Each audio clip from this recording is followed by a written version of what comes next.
I'm going to guess that I'm live. Hello and welcome to this live stream. And I think I titled it The Actual Truth versus the Flat Earthers Collective. And I'll explain what I mean by that after I make a little bit of a statement about this live stream, basically, and myself. I am not here to make anyone feel good. I am here to find the truth when there is a lie. I'm here to point out when I see lies being portrayed as the truth, whether or not it's intentional. I'm not here to offend you, none of you, even if you don't believe what I believe. I'm here to challenge you the way that basically I want to challenge myself and do challenge myself.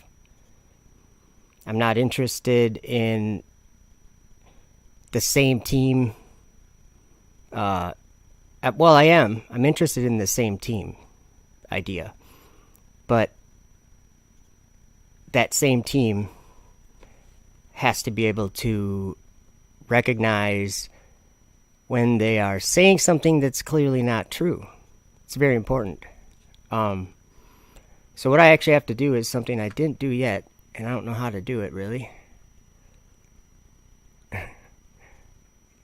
It's kind of embarrassing for me to ask, but can someone put a link to this live stream in the chat? I'm looking for a way to get a link. Oh, you know what? I don't need it, I guess. Never mind. I don't need it. I just found what I was looking for. So, in the description of this video, I wrote... Oh, wait, I didn't finish the last one here. If a group of people believes something, and I'm talking about the Flat Earth group, I'm in that group. We all have ideas that differ from each other on many different things, but we all agree on really one really clear thing, that the Earth is not moving at all, and that it is not round shaping curvature down in every direction from you, turning into a ball, no matter how big you think that ball is. It's flat. So we agree on that. I think that's a big thing that we all pretty much agree on. That's a big deal. So don't discredit that throughout this conversation. So whatever that group of people says, if I see them saying something that I know isn't true, you're going to see me making a video called, whatever this video is called. I can't see it right now. The Actual Truth versus Flat Earthers Collective.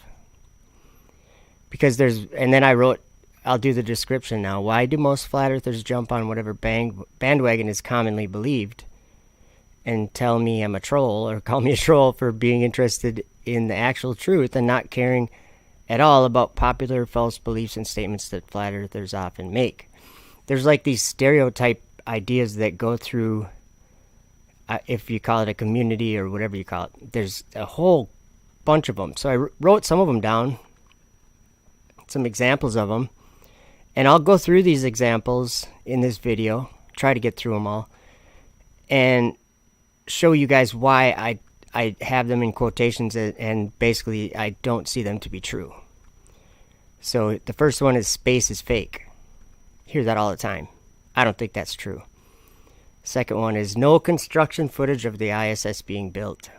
That's one that Bob talked about on Globebusters today. That's not at all true. And now I can use this for an example. I love Bob. Bob's awesome. I love Globebusters. Globebusters is awesome. Jaren's awesome. All them guys are awesome. Just because I disagree with them about the ISS having construction footage isn't because I'm against them. It's because if in this video I'm going to show you just a few examples of video footage of I don't know what all the modules are, like the Zalia or something module being attached. The first two modules being attached, they documented all of the ISS being built with video. So I don't understand why Bob or people say there's no construction footage of it. It's all over the place. And if you really look deep into it, you find that you can get access to all of it. Every spacewalk is on video for the public if you can find it. The third one, nobody can get through the dome. I hear that all the time. Not true. The firmament is made of glass. I hear that all the time. Or that it's something hard like metal or glass. And I understand all the arguments. I'm a flat earther. I have been for 5 years. So I understand all the points that are made, and I'll talk about them individually when we go through these, but I'm just giving a brief overview of what I plan on discussing. There is no ISS. That's another one I hear all the time. It doesn't exist. Same thing with satellites. Satellites don't exist. Rockets all arc into the ocean. You can see them going down. False. And I'll explain it. I'll use a flat Earth proof to explain it. The next one, NASA fakes space. I'll go over that one. And there, as I go through these, I'm being reminded of like a format I should have here when I'm doing this. When I talk about each one of these, I just want to talk about basically two ways that I prove some of these things to be different than what I'm hearing. Okay? The first way, and most important way, is the Bible. It talks about all these things. Satellites? Yep. ISS? Yep. And I'll show you in the Bible why I believe these things. That's my best guide to any truth. But the other way is by showing you evidence, like showing you construction footage of the ISS, showing you satellites on my channel, stuff like that. But other ones, we're going to go straight to the Bible, and I'll show you clearly in the Bible why I disagree with certain statements. Landing rockets is CGI. That's another one. Starlink satellites are on balloons.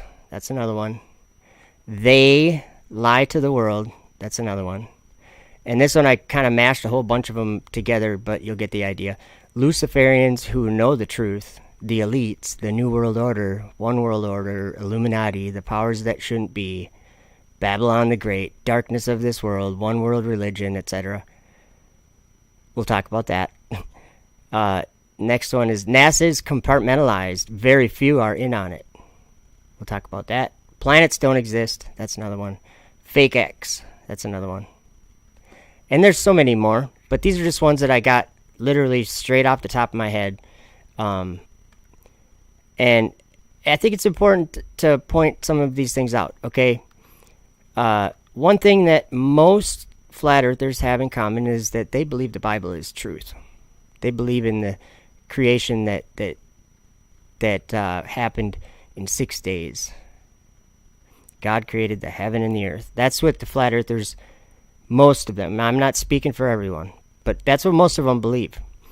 They believe that we live in an enclosed system with a firmament, a dome. That's what I believe.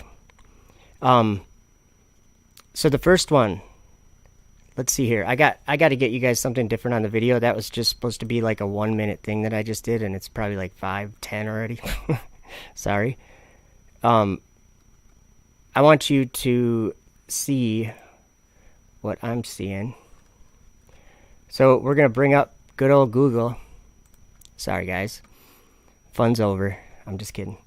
Okay, you guys should be seeing Google now. The first thing, space is fake. Let's go to the Bible for this one. So we'll go up here, I guess, or wherever. We'll go to Genesis. Oops. 1. And the second verse in the Bible has space, not being fake. So we'll talk about it. Genesis 1:1. We'll just read the first few verses, and I'll explain why space is not fake in the Bible. It's a real place. Okay, you guys can see that. In the beginning, God created the heaven and the earth was without form and void, and darkness was upon the face of the deep. And the Spirit of God moved upon the face of the waters. There's Psalm 18. I just want you to understand this the way that I do. Not to believe me, but to understand it the way that I do.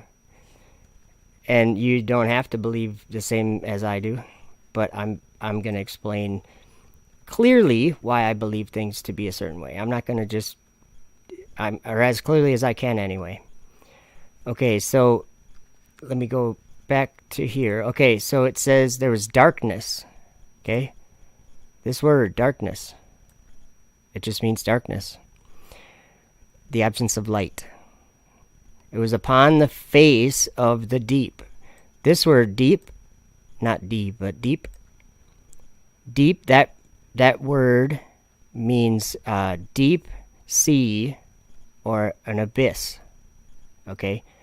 So when I read this, I read that there's darkness at this point in the creation. There was, before he said let there be light anyway, there was darkness upon the face of the abyss. And God was above that. Because it said, and the Spirit of God moved upon the face of the waters. So look what it says here in Psalm 18, verses 9 and 11. He bowed the heavens also and came down, and darkness was under his feet. So that right there, that agrees exactly with Genesis. Darkness was upon the face of the deep, and the Spirit of God moved upon the face of the waters. So God was above the darkness, so it would be under his feet, right? But we learn a little bit more in verse 11. It says, he made darkness his secret place. Secret place. His pavilion round about him were dark waters and thick clouds of the skies. So this is saying there's dark waters in the skies, and that's God, the pavilion round about God. Okay? So when we go back, whoops, I'm on the wrong page here. When we go back to Genesis, that it's a secret place, whatever that means. Okay? And then he said, let there be light, and there was light. And God saw the light, that it was good, and God divided the light from the darkness. Let me show you, I think I have a video here I just want to show you what I'm thinking about here. So I have to grab this video of what the ISS sees. Okay, this video. Who sees darkness on the screen, and who sees light? I do. I hope you do. There's darkness on the top there, and then down where there's matter, it's lit up. God divided it. He divided the light from the darkness. And God called the light day, and the darkness he called night, and the evening and the morning were the first day. And then God said, let there be a firmament in the midst of the waters. So we got to remember that the earth was without form and void, and there was darkness upon the face of the deep, and that darkness was waters. So there's an abyss of dark waters. Oh, I didn't even hear Roderick says, world famous on Globebusters, shout out today. Or Globebusters is world famous for me shouting them out. No, I'm just kidding. Okay, so clearly there's a division between darkness and light. Anthony says, I see bad CGI. Forget about the CGI. Put a flat horizon on it and pretend it's a balloon. It's the same separation between the darkness and the light. I just don't have any balloon footage. What I'm saying is, I'm not talking about the curvature or anything in this picture. I'm talking about that there's darkness above the earth. And it's according to the Bible, it's the darkness upon the face of the deep, which is, the deep is the abyss. So, I don't know what that means, but that's the darkness upon the face of the abyss. The bottomless pit. Okay. Let me show you, if I have, okay, no, that's not the right video. What we're going to do is we're going to do, I'm going to bring it back here. We're going to do a lot of Google searches, and we're going to go to my YouTube channel a lot, because it might just be easier for me to find information there than try to get it where off of my computer somewhere where I don't know where it is. So I think that's the important part. Space is not fake. Now, if we believe that men going into space is fake, that's great. Men aren't supposed to be going into space. Not the way that the Bible has it. But we'll talk about the Bible and men being in space very shortly here. So I have to go back to my list of things so I can see. Okay, so space is not fake. It's called darkness, guys. And we can verify that. Let's do that one more thing. Let's verify that one more way in the Bible. Jude, verse 13. It just straight up tells us about these wandering stars. And look, it even says raging waves of the sea. Remember, we were just learning that it's dark waters and thick clouds of the skies. But it says raging waves of the sea. I hope you guys are able to see what I'm seeing. Okay, good. Foaming out their own shame, wandering stars, to whom is reserved the blackness of darkness forever. So the planets, the wandering stars, they're reserved in the blackness of darkness forever. That's what we have been calling space in our current world, okay? So it's not fake. And I do understand what people are saying if they're saying, well, it's a place, but it's fake as far as what they call space. I can agree with that to a certain degree, but there's a level of deception that saying space is fake doesn't cover. And it happens to do with these planets, these wandering stars. Okay, so the next thing I had written down was no construction footage of the ISS being built. So when I was setting this up, I went to my YouTube channel, and I'll just show you. This is interesting. Okay, there's only 4 comments, but before we watch this footage, just look at the comments. This doesn't show the ISS is built, or how the ISS is built. It's only a staged event. And then someone writes, greatest construction event in the world, and there is no footage of it actually being built. Under the video where this happens. Okay, now, keep in mind, anybody here, a lot of people are already in their minds going, that's so fake. I'm not talking about whether it's real or fake. I'm talking about, and I'll be specific with the example of Bob telling however many people listen to Globebusters today that there's no footage of this. So it's me showing, I'm not saying it's fake or real. I'm not concerned about that. I'm showing that Bob might not want to say that, because this is on my channel. This is STS-88. That means, I don't know exactly what it means. Shuttle mission, it's shuttle, space shuttle. And they did 136 or 135 missions with the space shuttle. So every single day of every single mission is on, they do a video log, and you can get these on YouTube. You can get them from NASA. You can get them all over the place. So this is, let me just hit play here. Feet and then move 350 feet out in front of Zarya, and then come up 250 feet above it and fly it right down in the payload bay. They do a video log. We're using cameras for positioning. Here you can see it approaching its movement down in the payload bay, actually disappearing behind the node as it gets in closer. And here's a computer view of our profile as we flew it in. We'll just watch for a minute. We use the laptop computers to help us better understand orbital mechanics because it's not always intuitive. The final grapple and proximity operations were done at night. You can see it's starting to get darker there, but the orbiter payload bays and the cameras we have allow us to light it up so that we can see it well.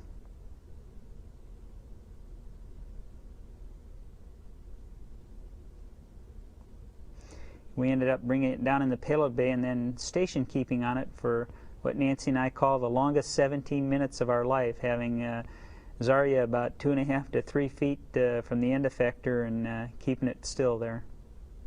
This is a view from the end of the robotic arm and the camera located on it, and this view is now actually from the Russian module Zarya looking down on the arm as it comes into grapple. We actually didn't have that view in the cockpit, and so it was quite a unique experience to know that the ground was looking over our shoulder literally as we came in for the grapple. So we brought it down right over that grapple fixture, that long pin, and closed the snares that you saw in the earlier version to attain the grapple and rigidization process required to maneuver Zarya around. We were very, very happy after we grappled this 45,000-pound free flyer after Bob had literally flown formation with it at Mach 25. And then it was time to install Zarya on top of Unity. Again, we were operating almost at the limit of the robotic arm because the Unity module extended about 40 feet out of the payload bay, and so the arm was almost fully extended as we brought Zarya up and over Unity into the install position. We actually couldn't see the mating surface where it was going to mate, so we had to use cameras alone. This is the elbow camera view. And again, we fired the thrusters to attain that capture sequence with you. There, right there was like the final push of the first two modules or whatever being put together. Okay, this is NASA's footage of it. I'm not saying I don't care whether you think it's real or not. That's not the point here. The point is we're addressing things that I hear people saying that are clearly not true. Clearly not true. I don't care if the group of people thinks it's true. I'm showing you right here. Okay, NASA has, then they go into it for the first time. Our suits, and we use that volume very much to our advantage to transfer a lot of equipment outside to be added to the external surfaces of the station. Jim now in the upper half of his suit, he's putting on his Snoopy cap, his comm cap. Then they're going to do a spacewalk. Bearing. I'll just pause it. I just want to... Okay. They have tons of footage of this, guys. They document all of it. All of it. Because they want video footage of it anyway in case something happens or in case they need to look back and see how they did something or whatever. I'm sure they have other ways to document it, but so then the rest, a lot of it is their spacewalk, and then yeah, this is right when they go in it for the first time. Let's watch here for about a minute. To the space station here, and then opening the main hatch into Unity. And Zarya means sunrise in Russian, and of course Unity is binding us all together. It's the connecting piece which holds all the other modules from the space station. It was a very bright, roomy, and nice place to be.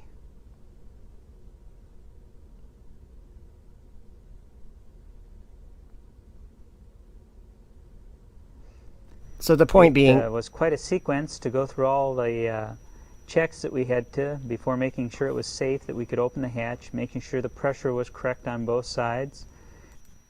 Compartment. Again, Zarya is not meant to be a living module. It's a working module and more or less a corridor between the other modules of the space station. Now every time the Russian Soyuz, since that right ahead here, in the video, this is the, I don't know what they call it, the port, whatever, the docking port for the Russian Soyuz.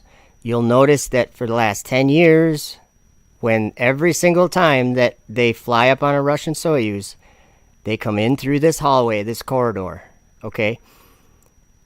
Whether or not you believe it or whatever, you just watched it get put onto the ISS, okay?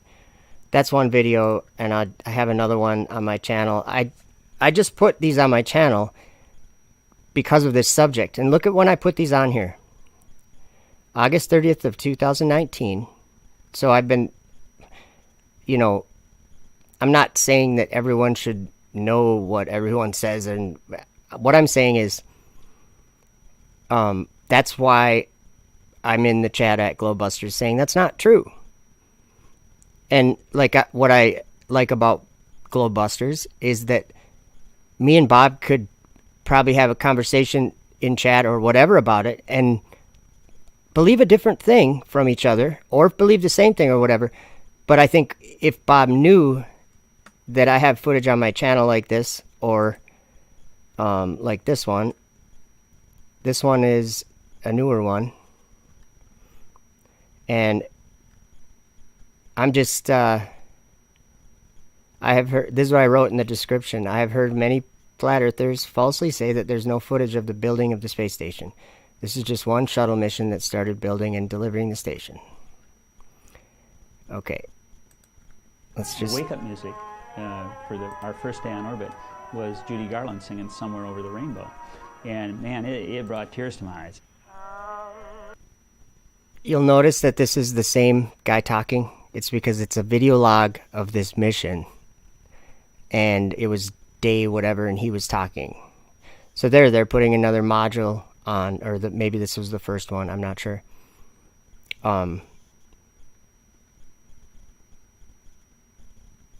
So whether it's real or not, that's not the point of this part of the live stream. But I don't want to spend too much time on it.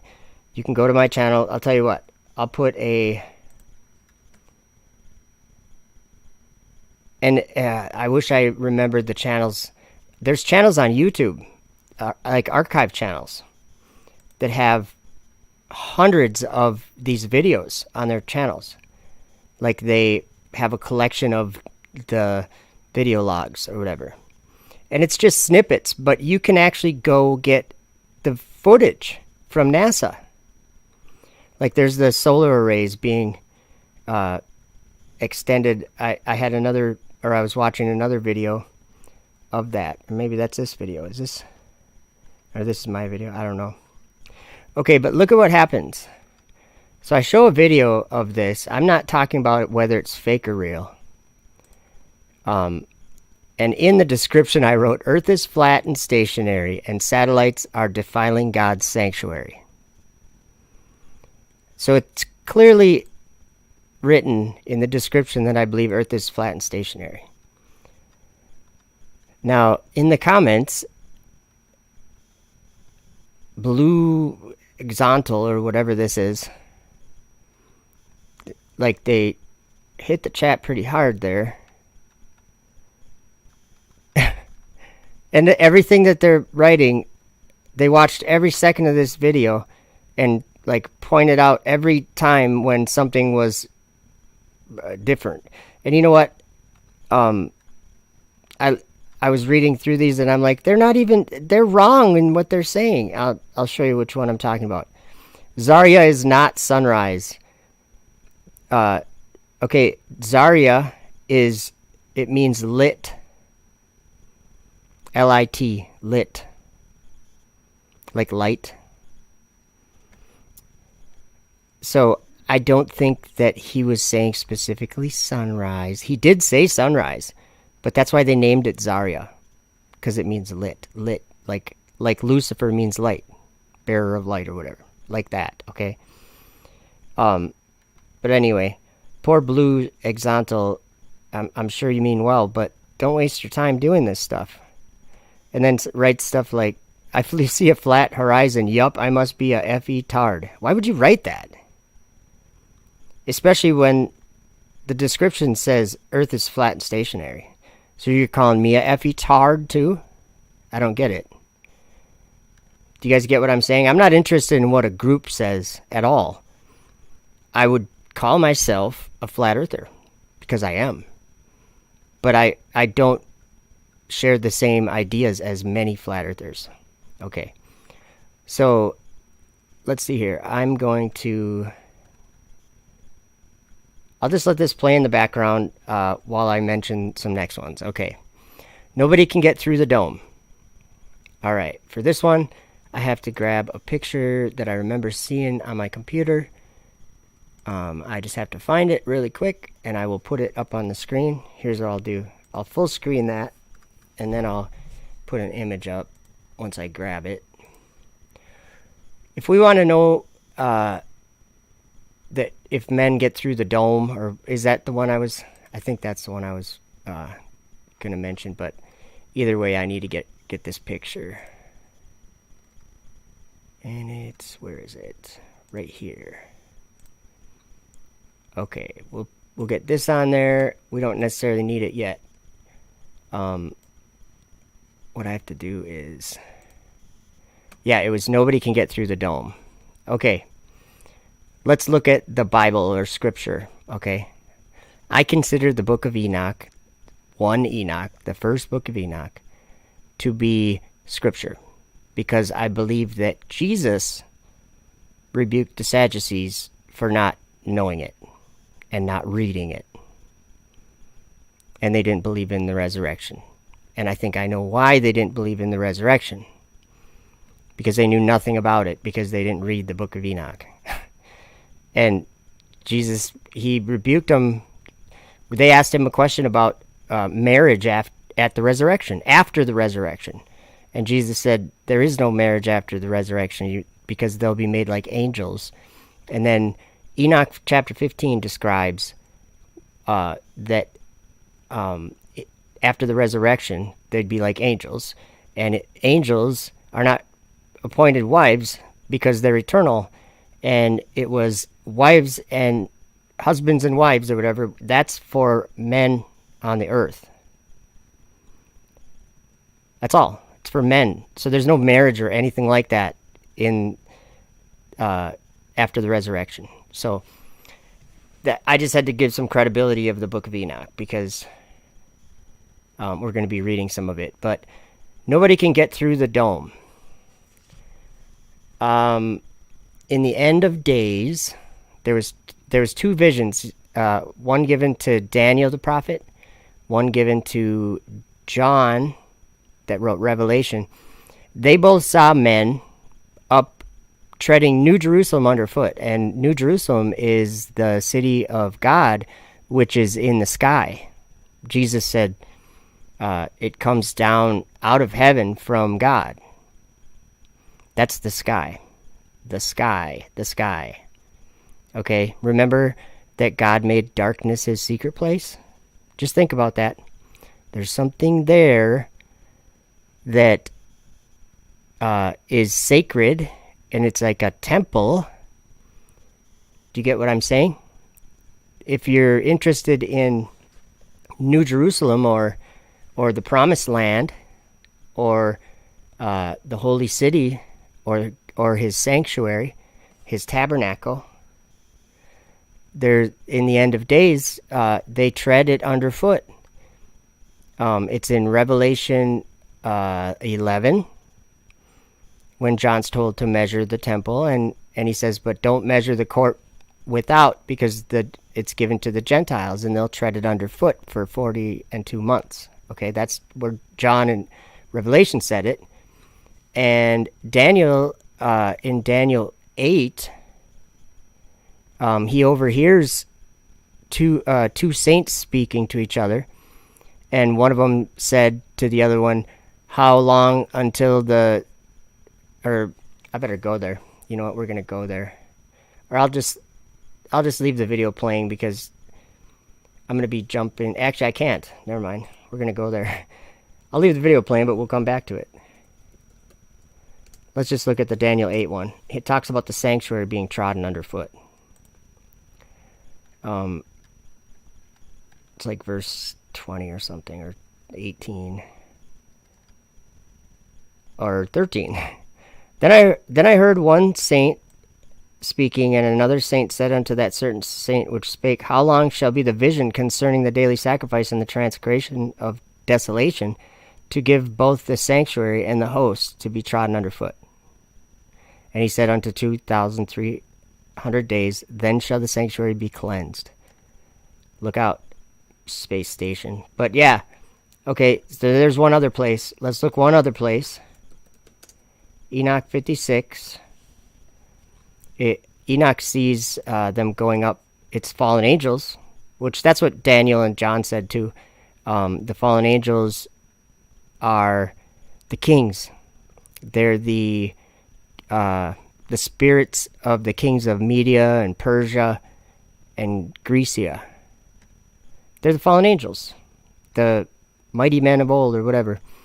But in verse 5, chapter 56 in Enoch, it says, "In those days the angels shall return, and hurl themselves to the east upon the Parthians and Medes. They shall stir up the kings, so that a spirit of unrest shall come upon them, and they shall rouse them from their thrones, that they may break forth as lions from their lairs, and as hungry wolves among their flocks. And they shall go up and tread underfoot the land of his elect ones." That land would be New Jerusalem, guys. The land of his elect ones. "And the land of his elect ones shall be before them a threshing floor and a highway." Okay, there's one other place where, remember in Psalms where it said he made darkness his secret place? And that was the darkness upon the face of the deep that we talked about earlier. Ezekiel 7, God himself tells Ezekiel that, let's look at it. I think it's like 23 or 22. "My face will I also turn from them, and they shall pollute my secret place, for the robbers shall enter into it and defile it." And it actually, the verse before that, it says, "I will give it into the hands of the strangers for a prey, and to the wicked of the earth for a spoil, and they shall pollute it." Okay. Ezekiel saw that. And look at this. Let's go to the next chapter and look what happens. Because this is important when we're talking about flat earth truth, and we're talking about the globe being a lie. This is an important part of this. God took Ezekiel up, or an angel did, or a spirit did, by his hair, which I think is hilarious. It's in verse 3 here. "And the spirit lifted me up between the heaven and the earth and the heaven, by a lock of mine head." Ouch, that would hurt. "But a spirit took him up between the earth and the heaven, and brought him in the visions of," whoops, why is it doing that? "Brought him in the visions of God to Jerusalem." That's New Jerusalem up in the sky. "To the door of the inner gate that looked toward the north. There was the seat of the image of jealousy, which provoketh to jealousy." Almost seems like a globe was sitting there. But towards the end of the chapter here, so he's up in New Jerusalem, or he's having a vision up in New Jerusalem. And look at this. Look at the last abomination that God shows him up there. Then he said to me, "Hast thou seen this, O son of man? Turn thee yet again, and thou shalt see greater abominations than these." And he brought me into the inner court of the Lord's house. That's New Jerusalem, guys. That's the temple of God, the tabernacle, the sanctuary. It's up in the sky. That's where God lives. It says, "And behold, at the door of the temple of the Lord, between the porch and the altar, were about 25 men, with their backs toward the temple of the Lord, and their faces towards the east. And they worshipped the sun towards the east." That sounds really heliocentric to me. Oh, wait. Worshipped the sun towards they were facing the sun. The solar system has us orbiting the sun. There is no solar system. Okay, but back to the point I was making there was that nobody can get through the dome. False. They get through the dome and go in, tread New Jerusalem underfoot. That's what happens at the end. And one other proof. Well, this will get us into the next one. Firmament is made of glass. No, it's not. It's not made of glass. The place, we're going to look at that right now. In Job 37, I think is where that is, where it says it's strong like a molten looking glass. And we'll look into how strong it is, because it is very, very strong. And it's hard as a rock. But we'll look at that. Hold on a minute. Let's see. Do we just want to hit this one right here? Oh, we want the whole chapter. Is it 18? Yeah, here it says, and this is a great chapter, by the way. Verse 18 says, "Hast thou with him spread out the sky, which is strong, and as a molten looking glass?" Well, molten looking glass is strong. Very strong.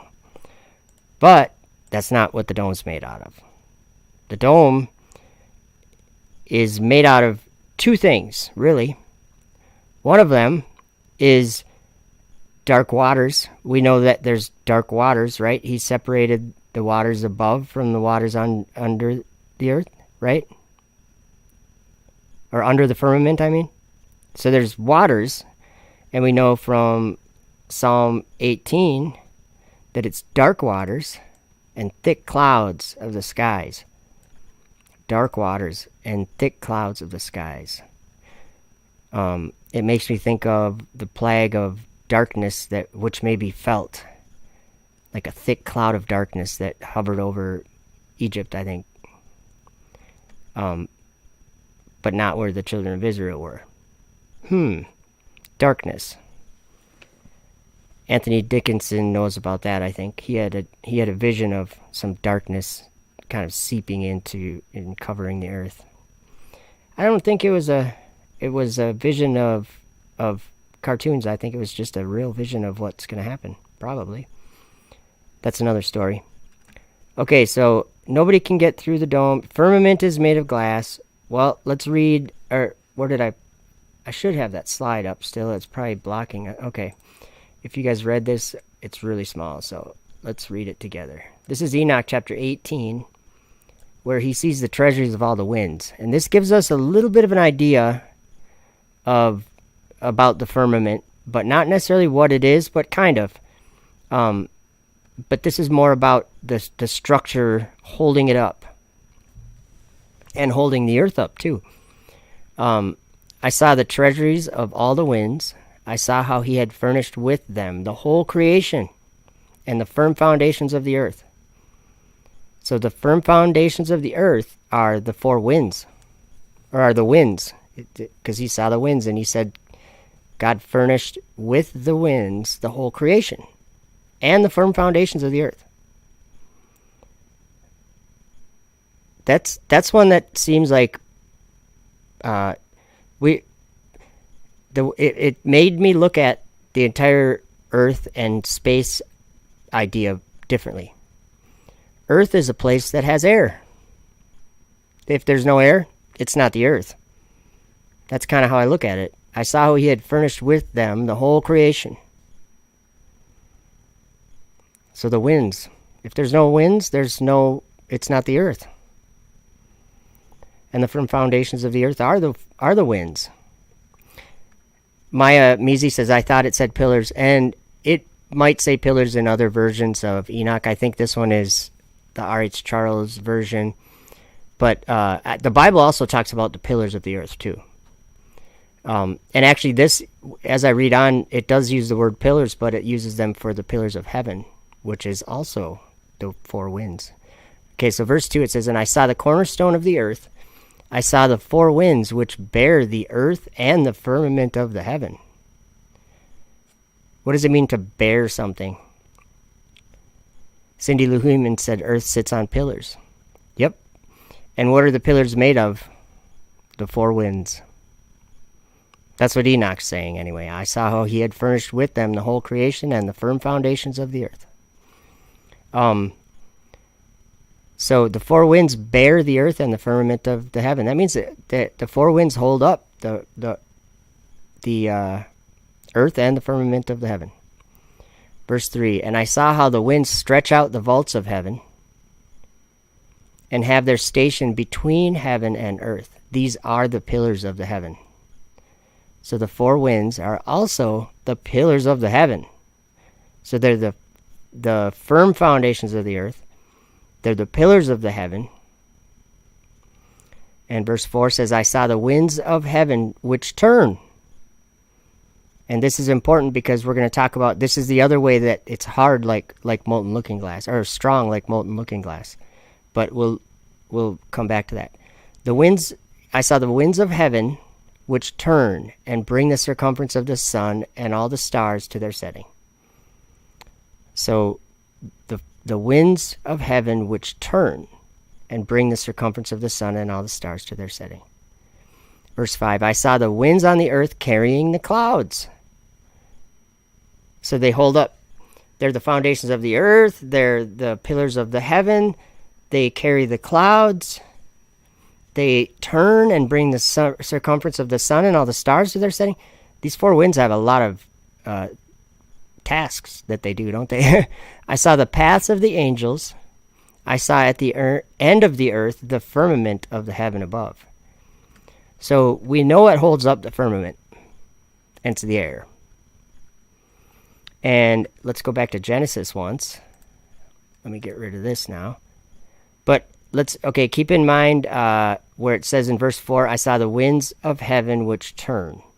Okay, I'll remove that, and then let's look at the firmament. The second day, the firmament, verse 6. And God said, let there be a firmament in the midst of the waters, and let it divide the waters from the waters. And God made the firmament, and divided the waters which were under the firmament from the waters which were above the firmament. And it was so. And God called the firmament heaven. And the evening and the morning were the second day. So heaven is, well, it starts out with dark waters, I guess. That's what it seems like. Because there's waters. He set the firmament in the midst of the waters. And, let's see. Which were above the firmament. So the waters which were under and above. So again, right away in Genesis, right away on the second day, God Moses who wrote this gives us a very clear idea that there's an up and a down in this reality. There's an up and there's a down. For everyone, for everything that exists, there's a up and a down. Because it says right here, under the firmament and above the firmament. So that means you would never point at the waters beneath or under the firmament and call that. I'm hoping I'm back.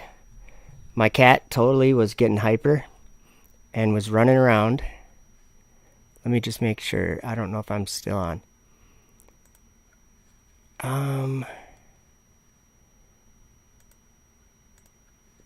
Okay, hopefully you guys can hear me. Maybe, maybe not. It says the live thing is the timer's going. So my problem is I can't see the chat. I think the chat quit. Sorry about that, guys. That was totally my cat. It was funny. Well, not funny. Pop out chat. Let me just see if I can hear you, or if you guys can hear me. Oh, thank you, Mayamizi and Chris, and okay, that's awesome. Hopefully I wasn't gone about too long. My cat went flying across the room. You know how cats do that sometimes. They get all like playful. Goes flying across the room, and I saw I have a 20-foot cord that I have like a, I don't remember what it's even called. It's like an internet, like an antenna or whatever, to get a better reception to the router or whatever. I don't know all the right words, but that thing, I just saw that thing go flying across the room with the cat, and I'm like, I don't think that's going to be good. So, like a dropped call, Captain Caveman says, yes. What is my cat's name? Bobby, because she's a girl, but we call her Scratchy Bob sometimes. She's a little bitey and scratchy. She's like a bobcat. She doesn't have a tail at all. And she's bitey and scratchy, but she's a good cat. She just showed up here too, by the way. A few years back, or quite a few years back now. 6 or 7 years, probably 8 years back. Something like that. Okay, so we're good to go. Sorry about that. So we were talking about the firmament.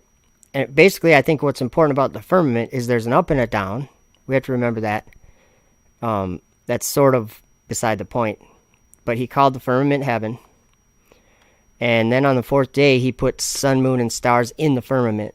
So we know that the firmament is a place that before he put sun, moon, and stars there, that it was dark.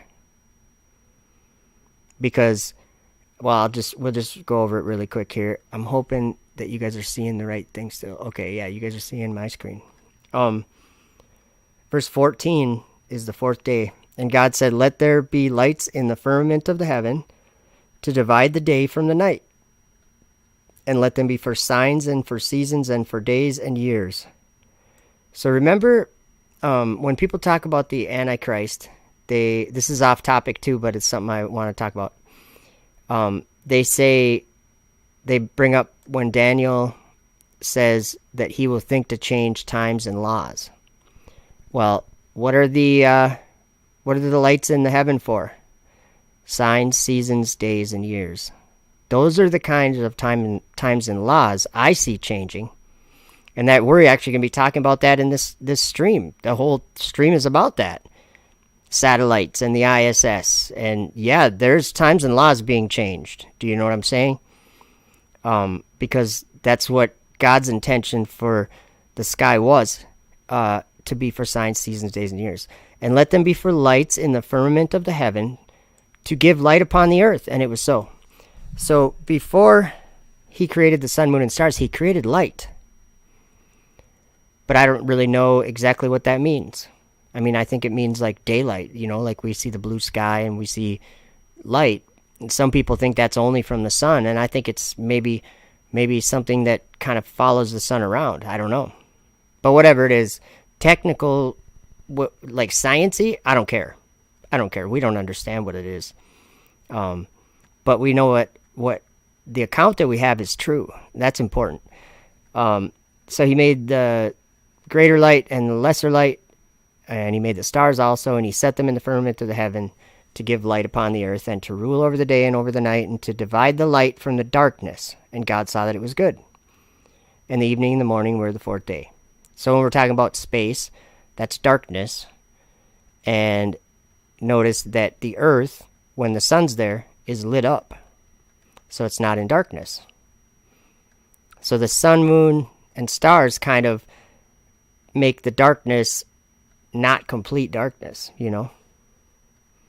But anyway, they're in the firmament of the heaven.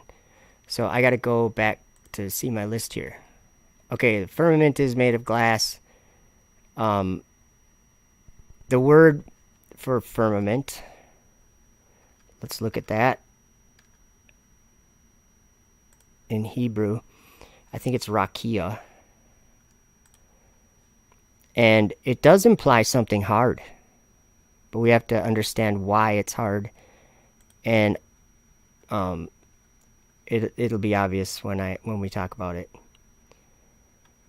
Remember that, okay, here's in the firmament, it's 7549. Let's look at this in Strong's Concordance.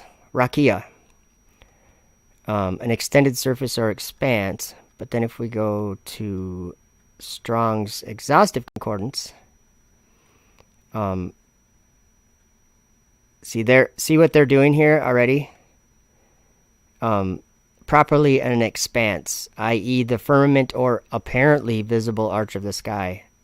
Firmament. And maybe it's raka is the word we're looking for.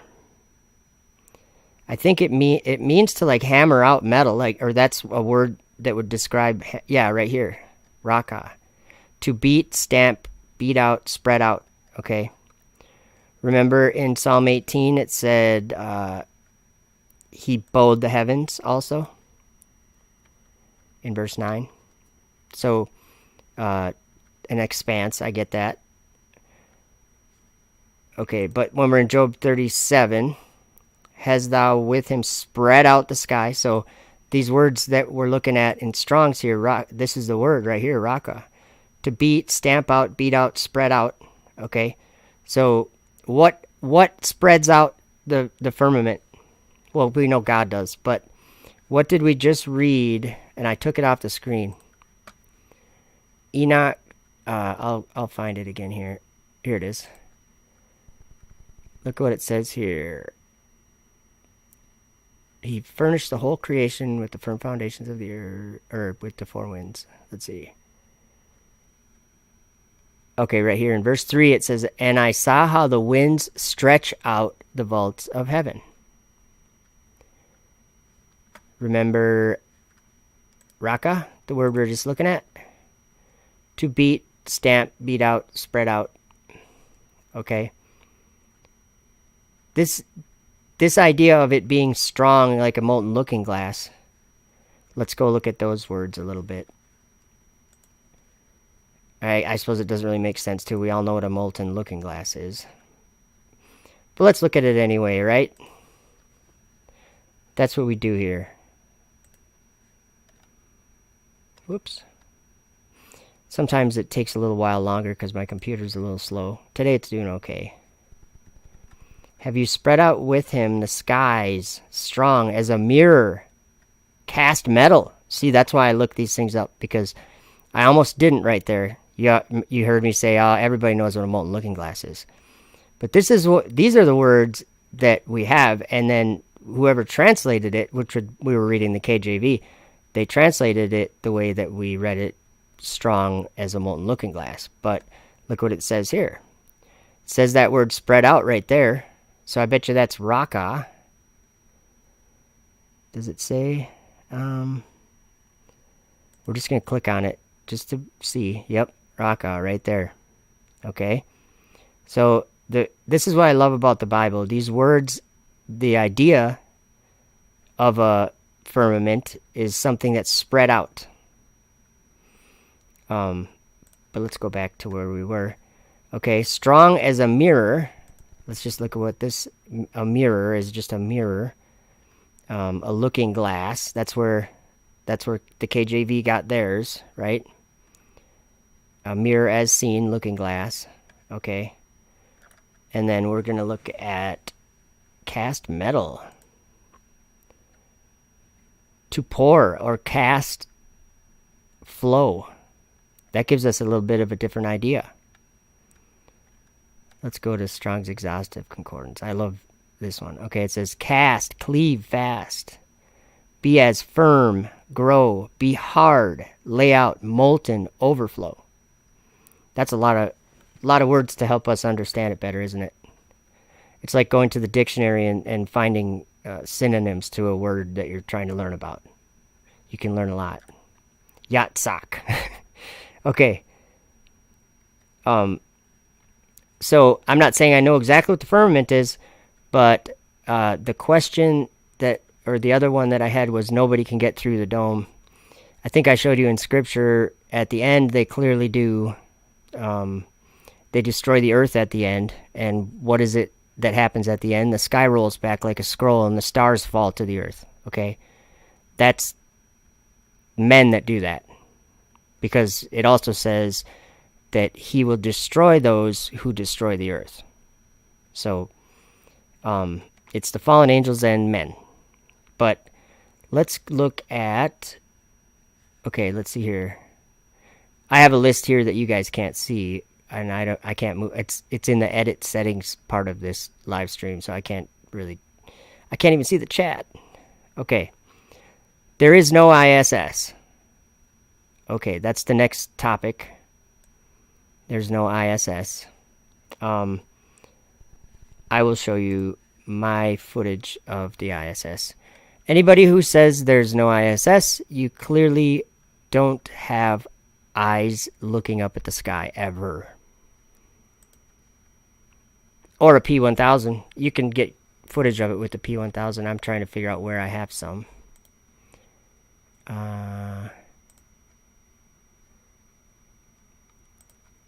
Moment, please.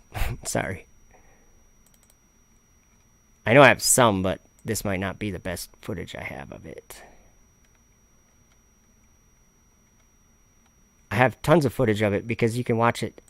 We're going to have some... I hope this is not going to play the music. Okay, good. This is my footage of it. I'm not saying it's good. I'm not saying you can see exactly what it is. But this flies over my house. And becomes visible. And it looks like this, flying over my house, like 20 days out of the month. And it flies over your house that many times too. You could pull your P1000 out if you're a flat earther, or your P900, and you can get some footage like this. Although, you're not going to get footage like this the first time you try. I guarantee that. It took me a lot of time looking at it, watching it, and you can only see it for a short amount of time every day or whatever. It's not like you can practice. It's not easy to film, but you can film it. This is taken just with a P1000, and this is the edited 1080 version that my software here will allow me to play. In 2160, it's even a little bit better. But what I'm saying is, there's footage of it. You might think it's a star that's frequently flying over. That's fine, but it exists. Okay, that's the whole point. It exists. And I was actually listening to Red's Rhetoric debating yesterday with a flat earther, and Reds has a video where he shows a moon transit of the ISS before they launched the Dragon, and you can the silhouette of it, you can see the shape of it, and then he actually filmed the DM-1 or whatever it was, that the first time the astronauts went on the Dragon up to the space station. It was Doug and Bob and Doug. And then he did he filmed another moon transit, and you can clearly see that the capsule is there. And it, like, some people won't accept that. That's fine. But to say something's not there, like there's no ISS, it doesn't exist, or satellites don't exist, that's just not true at all. Just not true. So now let's go to my channel. All right, let's see. How do we do that? We'll go to this. Okay, yeah. We'll do a search on my channel. And we're going to search for Starlink. I was just out in the late afternoon, early evening one night, and I said, "What's that thing? What is that?" As I looked up in the sky. Let me see if I have this. We're going to have to go to show all. And I said, "Oh, it's a bunch of, it's a string of satellites." So let me show you first. This is a video I have on my channel, but it's not my footage. It's from an observatory or something. This was one of the first launches, or, shortly after. This is Marco Langbrook. Oh, I missed what it said. It's some telescope somewhere. And they caught that, okay? If you count those, there's going to be 60 of them, I believe. And that was the first time I ever saw them on film. And many times after that, I've tracked them just like I do the ISS, and I know you can track them so that you know exactly when to look up at the sky and what area of the sky to look at. That's the only way you're going to see these things. You're never going to see them just by chance, except I did once. And I'm going to show you that right now. I'm going to just try to close some pages as I go. So this is me taking footage of this. And I wish I wouldn't have zoomed in and tried to zoom in on the one, because it kind of ruined, because you can see if you see a bright light in the sky and you can see it flying, if you wait a few minutes, here, we'll just look at this. Let me pause it. It's not going to let me pause it. Okay, I guess it will. What do we got? 2160? Maybe that'll help. So this was my P1000. I'm just standing in my backyard, and I saw this, and I happened to have the camera in my hand. So we'll see if my internet will allow it. Okay, so there's the star that we're going to be seeing up there is Venus. Okay, let's watch.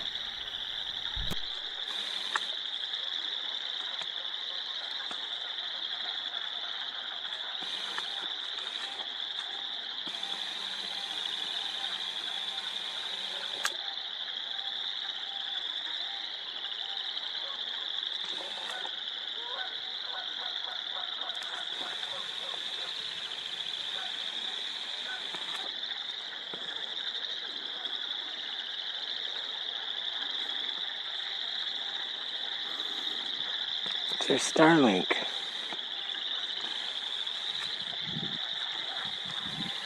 It's Venus. Now watch, to the bottom left, you'll see a flare. Is it the third one I saw?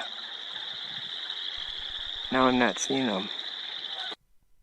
So that third one that I saw was the last one, because I kept watching and didn't see any more. But they'll be moving on the same trajectory. There's like strings of them, and people will say they're on balloons. That's not what I'm saying here. I'm saying they exist. You can see them in the sky with your eyes. And I hear people saying satellites don't exist. There's no satellites. Well, untrue. Whatever they are is not specifically, but we'll talk about that too. Okay, the next subject I had, let's see here, was rockets go into the ocean. Like people say they fly them and they just go into the Bermuda Triangle, right?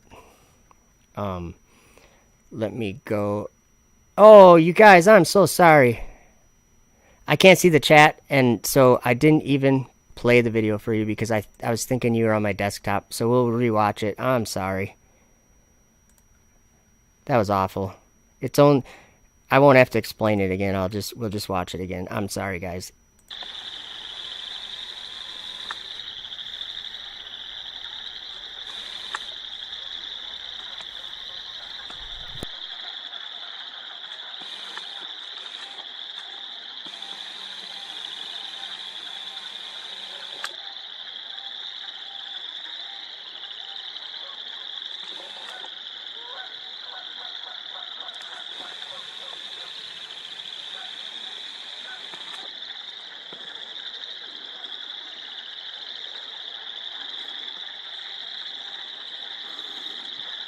There's Starlink.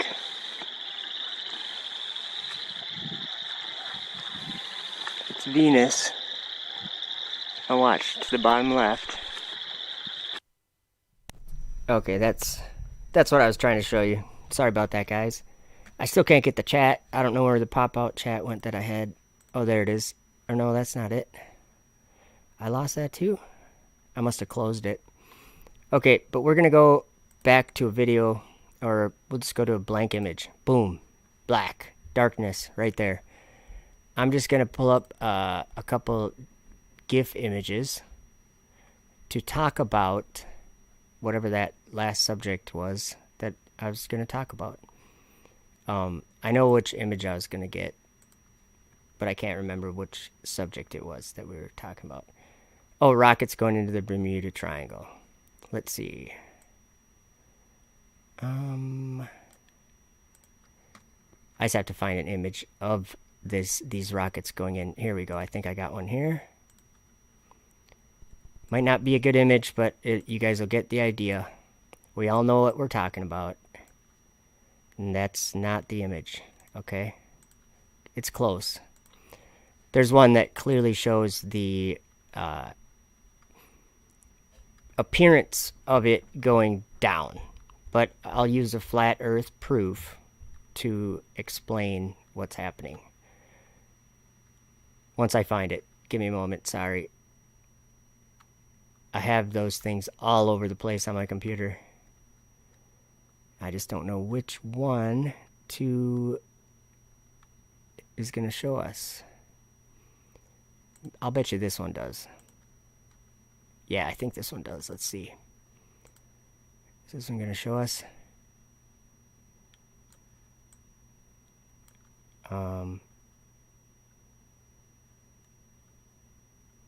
Maybe not.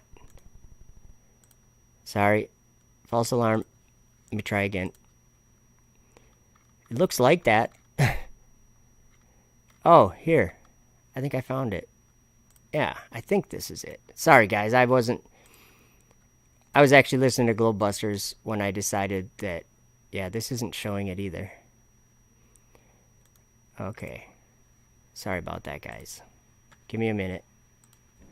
Because I do want you to understand exactly why it looks the way it looks. In a way that flat earth people can understand it clearly the way that I do, or other people might or might not. Sorry. Still looking. Okay.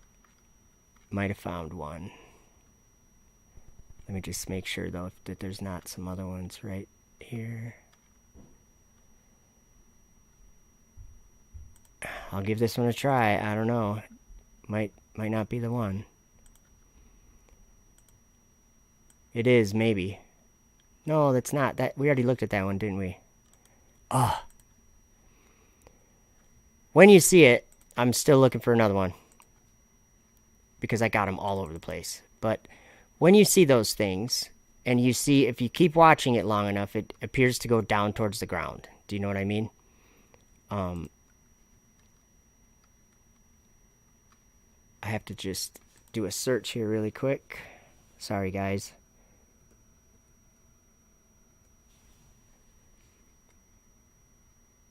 Okay.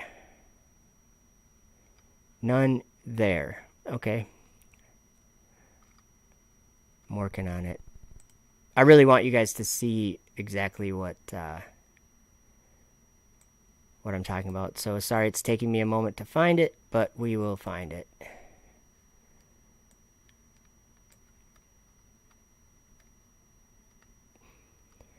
I think you guys have all seen it.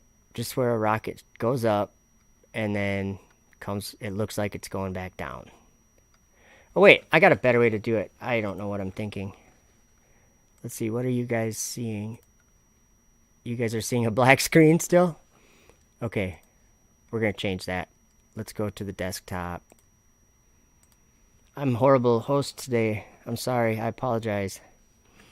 Okay, we're just going to do a Google search, or let's see. Let's just do a SpaceX launch time lapse. I'll bet you there will be a bunch of them. I think maybe this is the one I'm maybe thinking of. So let me turn the sound off here. Okay. Oh, that's some cool footage. Okay, I think this is the one. Let's just watch this on full screen. Okay. I hope that's not all. It should keep showing it until it goes down, I think. Maybe not, though. Do you see how those gases expanding, guys? You know why they expand so fast? Because there we go, right there. That's what I was looking at. Okay, you see that? How it's angling down like that? I know the flat earthers understand what perspective is. When the sun goes down, is it actually going down? According to what a flat earth person would believe? No, it's not going down. It's the same height above the earth. It's going away. That's what it looks like, though. So just like the same thing with a rocket launch, guys. They're going parallel with the surface of the earth. They're going horizontally. They're not gaining or losing altitude when they're going sideways like that. So as it goes away from you, they're not going up necessarily. They're not trying to go up necessarily. They go up until they get to like above the Kármán line. Let me show you a video, actually. Sorry. I wish I had 3 screens. It might help to do some of these things. Video. Let's see. I know where the video is.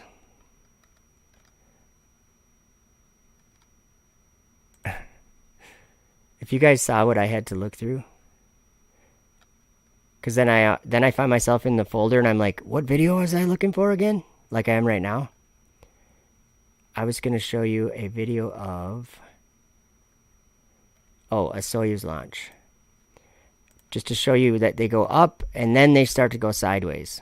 Because remember what Enoch said, the winds, they turn and they cause the circumference of the sun and the stars to go to their setting. Well, that if you go up there in a rocket, it's going to do the same thing. So this is some European Space Agency footage that I can't remember his name took. See the launch there? That's the Soyuz launching. So it has to go up, but it's going to be catching up to the camera over the next several hours. So it needs to go up, and then now it needs to go sideways. Now it needs to go parallel with the surface of the Earth. It's not going up anymore. It doesn't want to go up anymore. It doesn't need to. It needs to catch up with the camera now. So it's going to move laterally. It's going to move horizontally to catch up with the space station and dock with it. So that's why it looks like that. And it's not curvature. It's just that's how it looks. Think of the sun. The sun never really goes into the ocean. That's just when it gets far enough away, that's what it looks like. That's how it gets far away. It has to disappear. And if you look at a lot of videos, let me see if I have some footage. Let me just pause this and see if I have some footage of the sun. It's a drone video. And the sun actually, you can see the sun disappear from the bottom side up, even though it's clearly above the ground. I don't think it's this video, but we'll look at this one anyway. Let's just look at this. This might be the one. Let's zoom in a little bit. Look at the sun disappearing from the... See how it's disappearing from the bottom side up and it's still clearly up in the air? It's because we're looking at it, the thickest part of the atmosphere. Look at... Let's watch that again. Whoops. I know it's fuzzy, but you'll get the idea. And there's a time lapse. Watch how it disappears. Bottom side first. See that?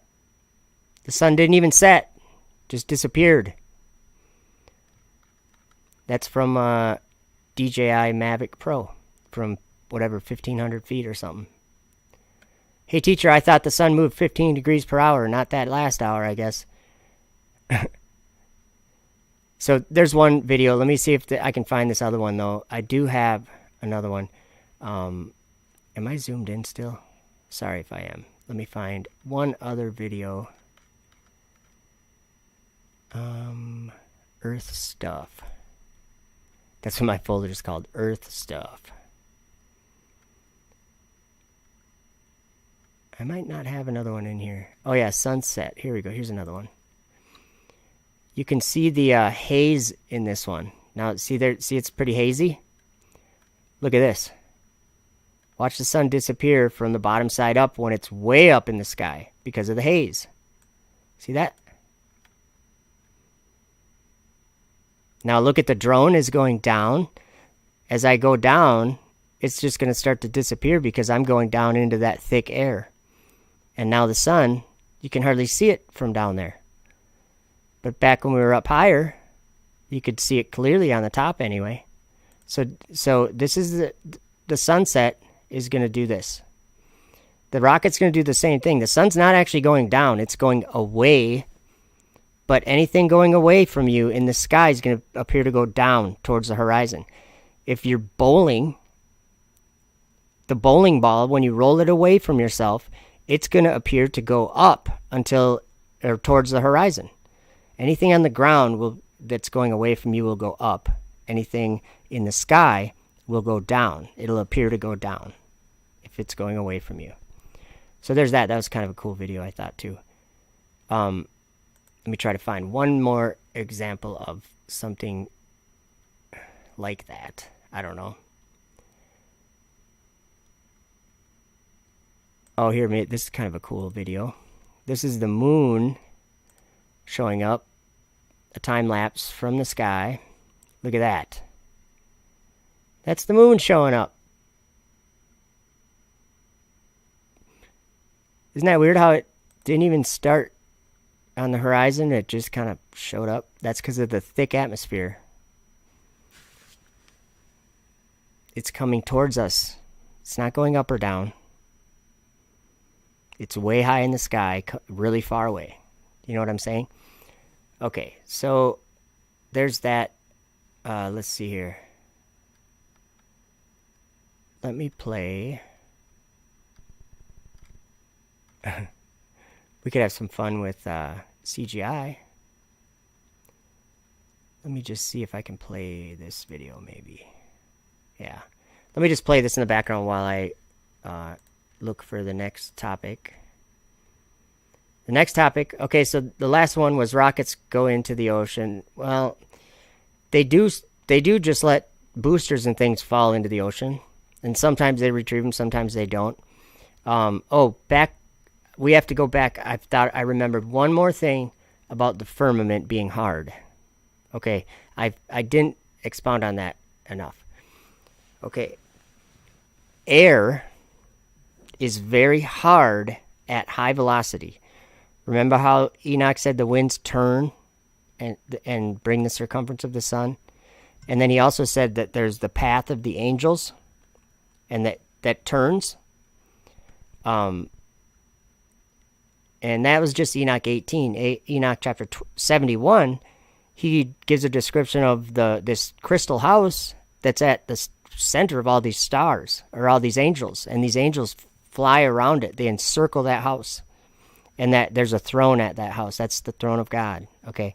So the idea that Enoch gives is that when we take a video like Star Trails, that the center of that is where his throne is. And all those lights, all those stars going around that center, those are all angels flying around his throne. Let's see, maybe I'll show an image of that, but I'm going to play a video. This is just something that, because we're also going to be talking about aerospace, how space satellites, we're talking about that kind of stuff, but the things that men do up there is not all fake, and they're not faking it. And I'll give biblical reasons for that too. I'm just trying to find, there's a company called Rocket Lab that builds smaller rockets, and they're trying to do what Elon Musk is doing. They're trying to get their rockets to be or as much of the rocket as they can. They're trying to retrieve it and make it reusable. Well, Elon Musk lands them, but these people, they're going to try to parachute and then catch them with a helicopter, and all these ways that they try to do it. Let me see if I can find this video of him talking about the intense heat and pressure that they've run into. One of the hardest challenges that they have. Okay, here it is. I named it The Wall because that's what they named it. Let's just listen to this video. Go through the midst of... Engines now shut down on Electron's first stage. A reaction control system will reorient the stage 180 degrees to place it on an ideal angle for re-entry. An ideal angle for re-entry. An ideal angle for re-entry. Designed to enable it to survive the incredible heat and pressure known as the wall during its descent back to Earth.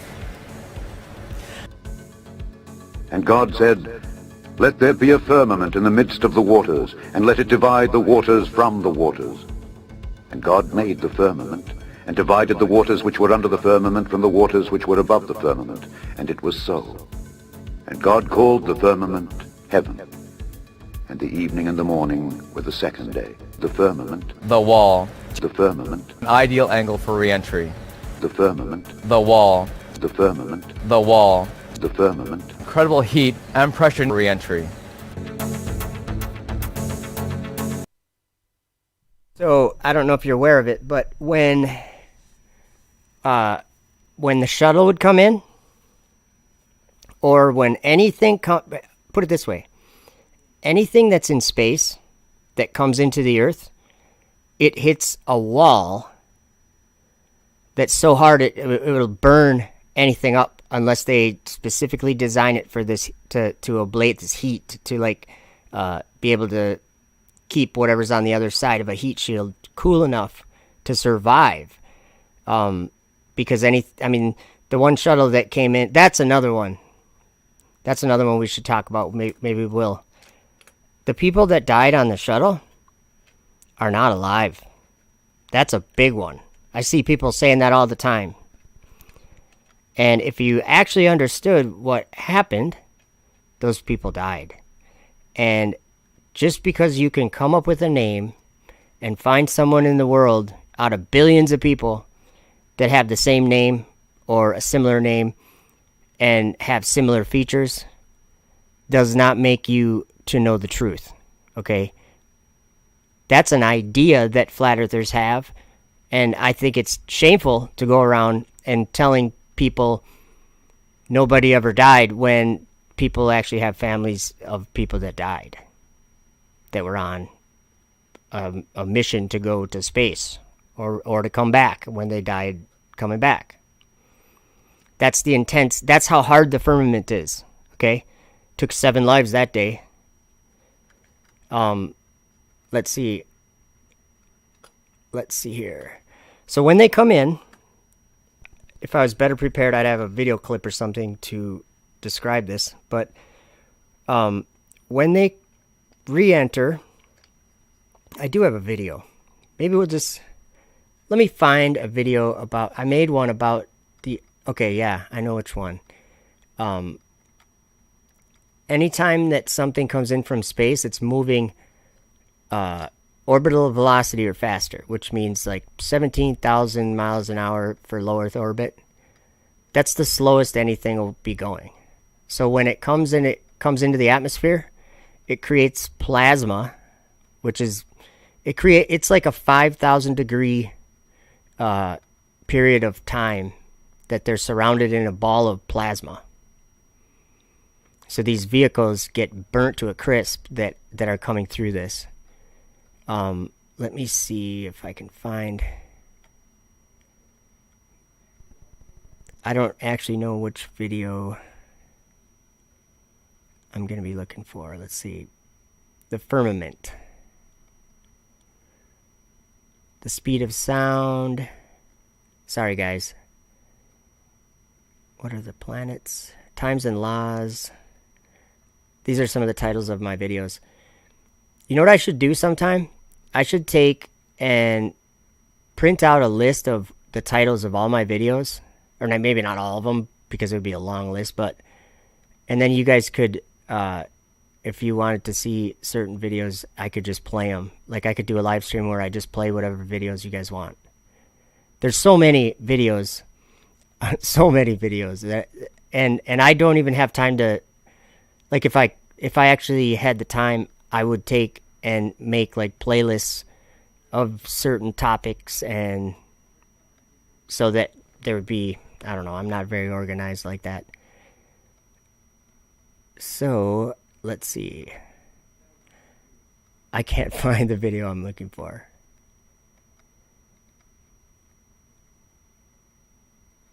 Okay, next subject. Sorry guys, I didn't get very good on that one. Didn't do very good on that one. But that was kind of, we were jumping back to the firmament or whatever. So, okay, NASA Fakex Space is the next one I've got. NASA Fakex Space. Well, let's go to the Bible. Because in the Bible, NASA is not the one faking space. It's Satan doing it, okay? If you call it faking space, whatever. I want to point out 2 ways that a person can look at deception, okay? You can either be a person who says people at NASA are lying, like you know, that's what some of this actually covers a little bit. Some of my next things are like they lie to the world, landing rockets is CGI, faking space. NASA is compartmentalized. Very few are in on it. Well, or there's Luciferians who know the truth, the elites. This idea? Nope, it's all wrong. Let's go to the desktop and look up some verses that tell us who deceived the whole world. And that'll help us to know who deceived the whole world. Oh, you guys, I got my pop-out chat there. How do I get to that, though? I can't get to it right now because I have the list up there. Cancel. Pop-up chat. All right, I got the chat back. Hopefully it stays. Good to see you guys are still here. That's awesome. I thought sometimes I think, oh, nobody's even going to be here after I talk about this. No, I'm just kidding. Okay. So let's go to Google again. Whoops, did I bring you over there yet or not? No? I did, okay. Google. And what was the next thing we were looking at? The idea of, let's go to Ephesians 6, first of all.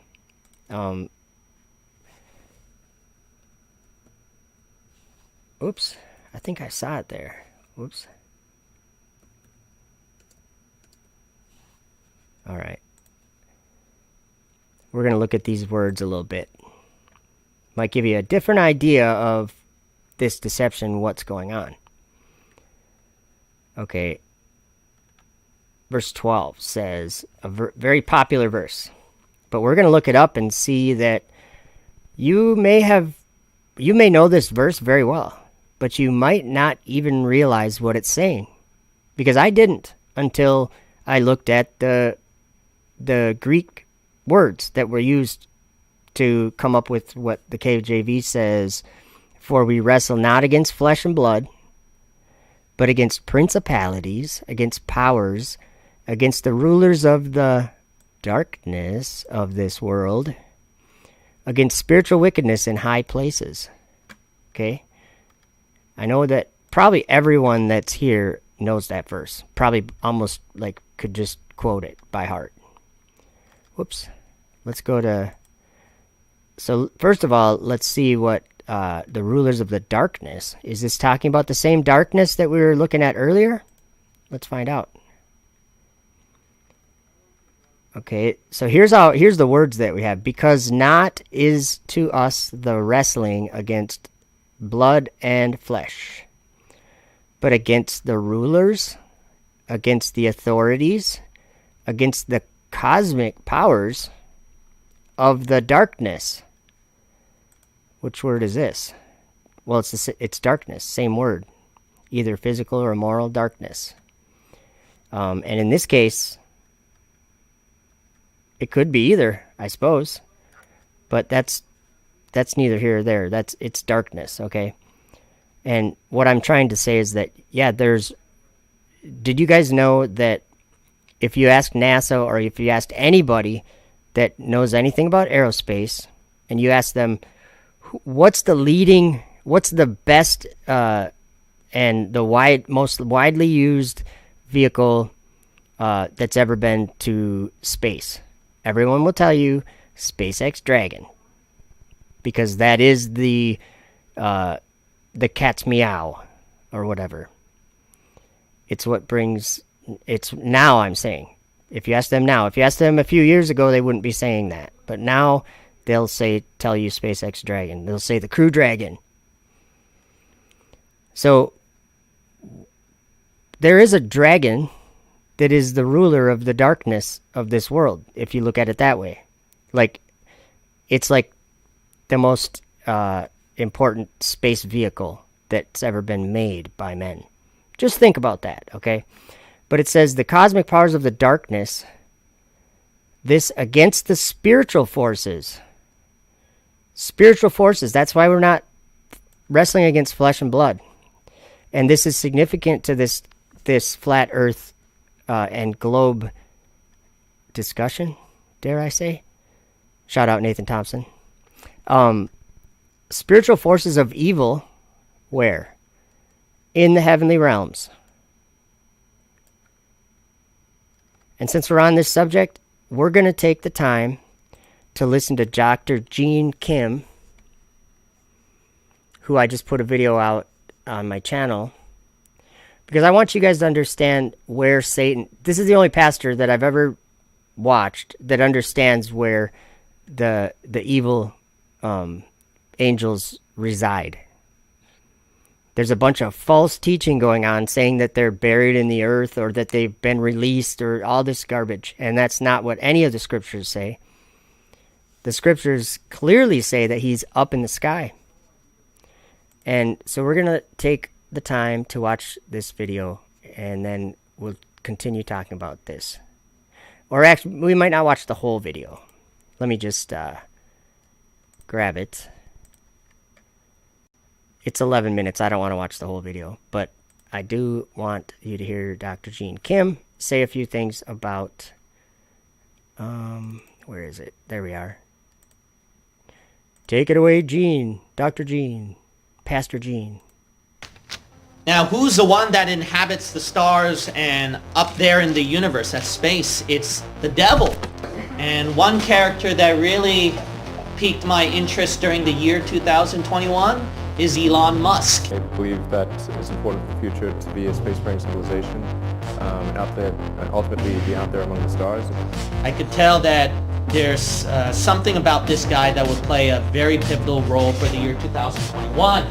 All right, why would he be an interesting character to pay attention to, Pastor? Because he can change our world. He can literally change our world. Life can become multiplanetary. This is the goal we should strive for. Where technology and civilization will not be the same. And 2021 could be the year where it's starting, the whole change of our civilization. Instead of the internet going through landlines, electricity, or on the Earth, Elon Musk already had like tons of satellites up in the air already. For some of you who didn't know, he already got the permission from the government, and lots of them already up in the air. And if all of them are up in the air around the world, if you hook up your internet to that, then guess what? It'll be much, much more fast. Satellites. Now, who's the one that inhabits the stars and up there in the universe, at space? It's the devil. It's Satan. And he will have a play during the timeline of the tribulation. He's going to have war. There's going to be Star Wars up there. Revelation chapter 12. We're going to see verse 7. And there was war in heaven. Michael and his angels fought against the dragon. And the dragon fought and his angels.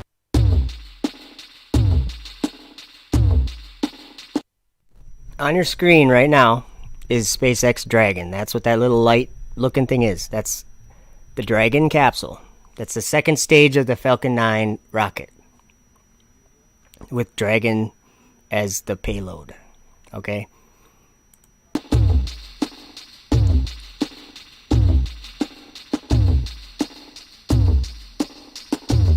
And prevail not. Neither was there place found any more in heaven.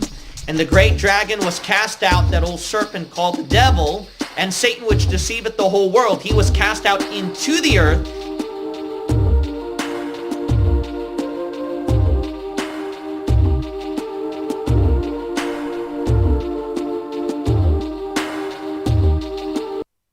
See the Dragon capsule being cast out into the earth, just like the John saw in Revelation? This is why it's important to not ignore aerospace, because all the people that just say space is fake, you're being deceived by Satan. And I'm not saying that to offend anyone. I'm saying that because it also says that in the Bible. It says in Daniel 7 verse 21, I think, it's talking about, I don't remember exactly whether it was the little horn, whatever it was. It says, prevailed against them, I think. Actually, I'm going to turn there in my Bible really quick, since I got my Bible right here. Because Revelation 13 verse 7 too mentions the same thing, that the saints are overcome by the dragon overcomes the saints. Now, if you want to be overcome by the dragon, you might as well just think it's fake, because you'll have a big surprise one day when the sky rolls up like a scroll and the stars fall, and you'll kind of wonder what's going on. Well, you don't need to wonder. Daniel 7 verse 18 says, one more page. It says, not the right verse, 21, I guess. I beheld, and the same horn made war with the saints and prevailed against them. in Revelation 13, verse 7, I'm going to turn to that really quick and say that one. It basically says the same thing, to the way I look at it anyway.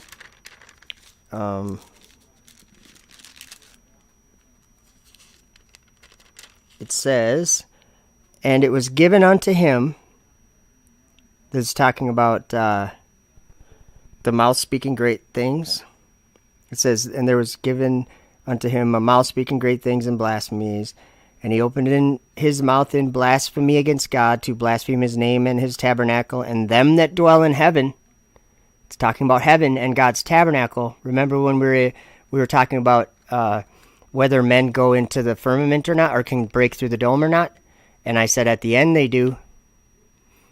There's 42 months that there's this guy, or this Antichrist given power to do some of these things. And one of the things it says in verse 7 here, it says, and it was given unto him to make war with the saints and to overcome them.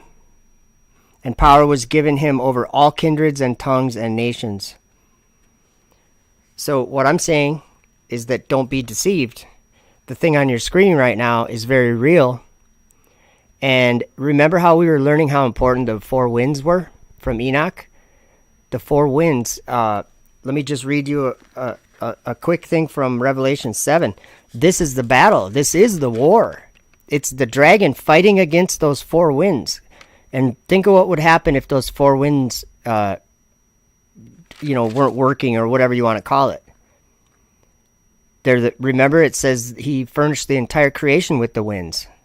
The firm foundations of the earth, they're the pillars of heaven. They carry the clouds.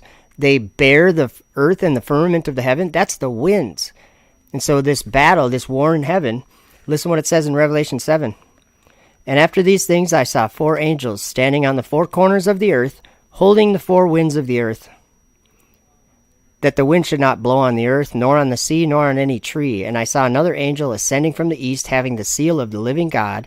And he cried with a loud voice to the four angels, to whom it was given to hurt the earth and the sea, saying, hurt not the earth, neither the sea, nor the trees, till we have sealed the servants of our God in their foreheads. That tells us right there that there's four angels holding back these winds, and that's what will bring destruction. When they loose those winds or whatever, when they basically the firm foundations of the earth and and this is verified even more. Enoch saw the pillars of the earth being moved from their place, and that was in chapter 57 of the book of Enoch. And you know what he said? He said it was sound, it was noise that these wagons were making, that men were riding on the four winds. It was the noise of their vehicles, and they moved the pillars of the earth out of their place. So that's this battle, the four winds. And so these four angels, I'm pretty sure they're Michael's angels, and dragons fighting with them. And it's on your screen, okay? Probably more fighting during the launch than being cast out, because the launch is when it's shooting gases and it's defiling and messing with the four winds. Let me keep playing this for a minute.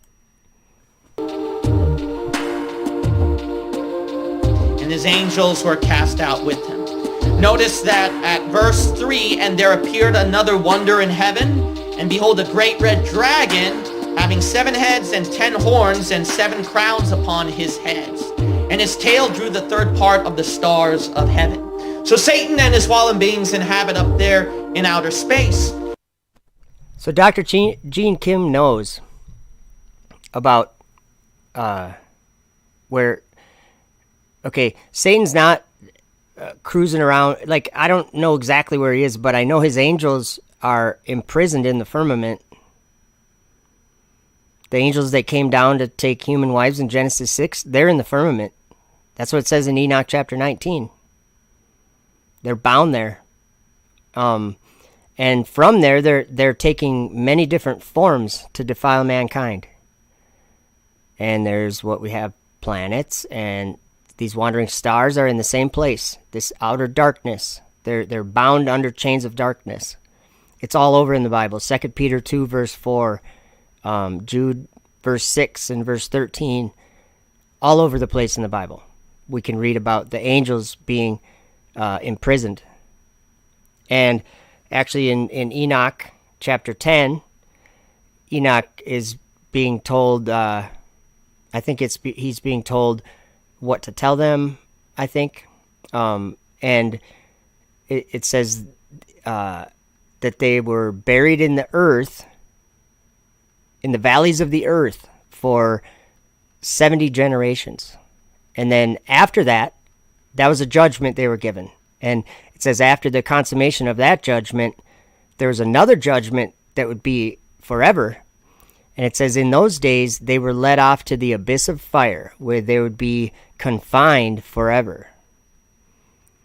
And I'm just thinking of things off the top of my head. The Vision of Paul is a book that I've read, and Paul is describing going up into the heavens and going up through the firmament, and he said when he looked back on the firmament from above it, the angel told him to look back at something or whatever, and he looked back at the firmament, and he said he saw evil that draws the hearts of men. And he said the spirit of retraction, the spirit of all these different spirits were in there, imprisoned. But they draw the hearts of men from there. So this is how they defile mankind. And NASA just put out a video with all these kids around talking about Perseverance, the Mars landing. And it showed these kids with their Mars shirts on and all this, and they're jumping and cheering because Perseverance landed on Mars. That is how you sacrifice your children to devils. A living sacrifice. Teaching your child the solar system. That is how you sacrifice. That's how they sacrifice their children to Baal now. And it's like, like abortion. What an awful thing, right? Well, in the world that exists beyond our world, it's even worse to be a living sacrifice, or to make a living sacrifice, okay? You're selling off your children, and I'm not saying you or whatever, I'm saying all of us that live in this world, that believe in this solar system and these planets and the things NASA's doing, trying to go to space and everything. That is all defiling us. Space is a place of devils. And we're even going to talk about Babylon, because a lot of people say Babylon really loosely, and it's very specific in the Bible. It's a habitation, it's a prison camp for evil spirits. That's what Babylon is. It's not on the earth. It's in the spirit, in the wilderness. There's a desert, like a waste and horrible place. Enoch went there. John went there. And it has planets, and it has no firmly founded earth beneath it, no firmament above it, no water, and no birds. But it's a waste and horrible place. And there's 7 stars there that transgress the order commanded. So this is another topic I probably could put in quotes in the description, is a 500-year-old deception or something. Flat Earth. They kept there. I can't stand it when people think that someone is releasing the Flat Earth information, like someone knows this. And it's almost like a shame that people don't give credit to Jesus for healing their blind eyes. That's what happened. People don't have eyes they don't have this truth and then hide it. They believe a lie because of planets and because of all the things that men are doing in God's temple, in God's tabernacle, in that darkness, God's secret place, in the sky, heaven. And, okay, Red Dragon, sorry, where were we going? Let's listen to a little bit more Dr. Kim, because he understands what's happening. How would Satan not be bound or not be in heaven if he gets cast out of heaven at the end? How can he be not in heaven and be cast out into the earth? He has to be in the heavenly realm to be cast out into the earth and to be fighting with Michael and other angels. That's all going to happen up in the sky.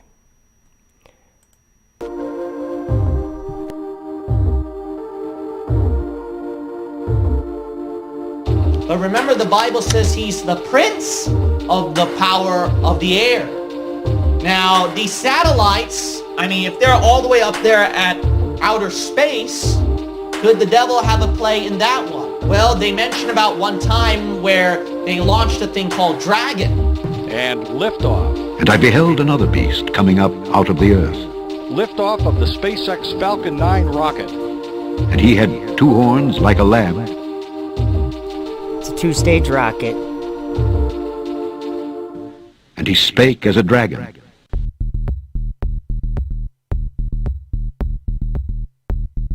Launching Dragon. Dragon. Dragon. The dragon. Dragon. The dragon. Dragon. The dragon. To the International Space Station. And the dragon gave him his power and his seat and great authority. Okay, this is important. So, I'm not saying it's interesting to know about all the different things about aerospace and the space station and the dragon and all these things. It's really not interesting, but I think it's important that people search things out and search for the truth. Because there's nobody faking a dragon launch. It happens all the time. And Nathan and Witsit just watched one. They watched I think it was a Starlink launch. And it wasn't specifically a dragon. But what I'm saying is the same rocket and the same place, and it happens all the time. It happens like weekly out of Cape Canaveral, I think. Like every week. Just for an example, the last week they flew that SN-10 Starship and it landed, but then blew up afterwards. And there was a big hype. Well, most people don't know that at 3:26 a.m. The next morning, they launched another batch of 60 satellites. They are bound and determined to fill God's temple with abominations and detestable things. And this is also mentioned in Ezekiel chapter 7, if you want to go read about it. Read Ezekiel 7 through 11. And you'll understand that God's there in his throne, and there's this wheel within a wheel, and I don't understand all of it. But there's creatures, and almost sounds like a machine that God has that's in the sky, but I think has something to do with how the stars turn, how the stars move, like portals that the sun and moon go through, and all these details of these things that many of the prophets saw in that spiritual realm. And they describe it, and some of the things that they describe are just beyond my comprehension. I don't understand. I can picture it, but I just don't understand what they were seeing. But when John says something like, "I saw a beast come up out of the earth, and it had 2 horns like a lamb, and it spake as a dragon," and then we watch a Falcon 9 rocket, which is a 2-stage rocket. We watch it come up out of the earth, and it speaking like a dragon. The dragon capsule goes, and what does the dragon capsule do? The dragon capsule literally is a resupply vehicle since 2012 or whatever. It's called the Commercial Resupply Services Contract. Okay, NASA contracted SpaceX and some other companies to fly Dragon and some other vehicles up to the space station to resupply it, to give the astronauts food and bring batteries, bring whatever that it keeps the space station going. And look what it says here. The dragon gave him his power and his seat and great authority. This is talking about the beast that came up from the bottomless pit. So remember again, darkness upon the face of the deep. That is a bottomless pit. It's a deep abyss of darkness. Even the astronauts, I quoted an astronaut when I said that. Chris Hadfield said, maybe I can just play it for you. Let me find a video of him saying these things. They describe it like hell. The astronauts do. They say it's abyss, or Earth is a island in an abyss of darkness. I'll just see if I can quick find a video. If I can't find it right away, then we'll just continue on. Because this is already almost 2 hours long that I've been on here, and wow, we're not even through our whole list yet. But I hope I'm getting some points across. I'm not here to try to rip on people. I'm not here to try to say you're wrong. I'm here to try to say, please be careful when speaking about things, saying something's true or not true, or fake or not fake, or real or whatever. Because other people listen, and I can tell other people listen because on my, if you go to my channel, look at the comments, some people just, they were more interested in what the other flat earthers said. Yeah, but the other flat earthers said this. Well, great.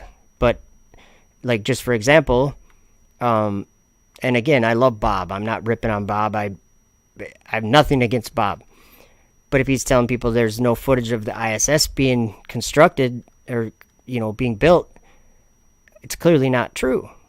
There's tons of footage of it being built. You might have to search for it. Might have to know where to look, but there's footage of it.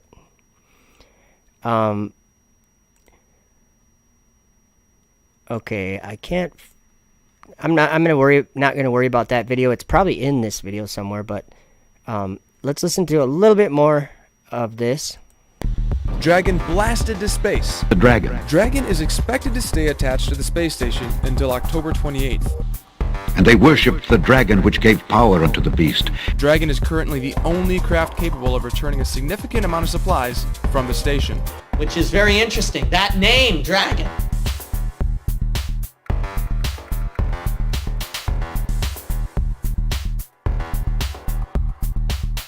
And Satan is right up there at the stars, and then now people are launching a thing called Dragon, and Elon Musk is launching all these satellites up there.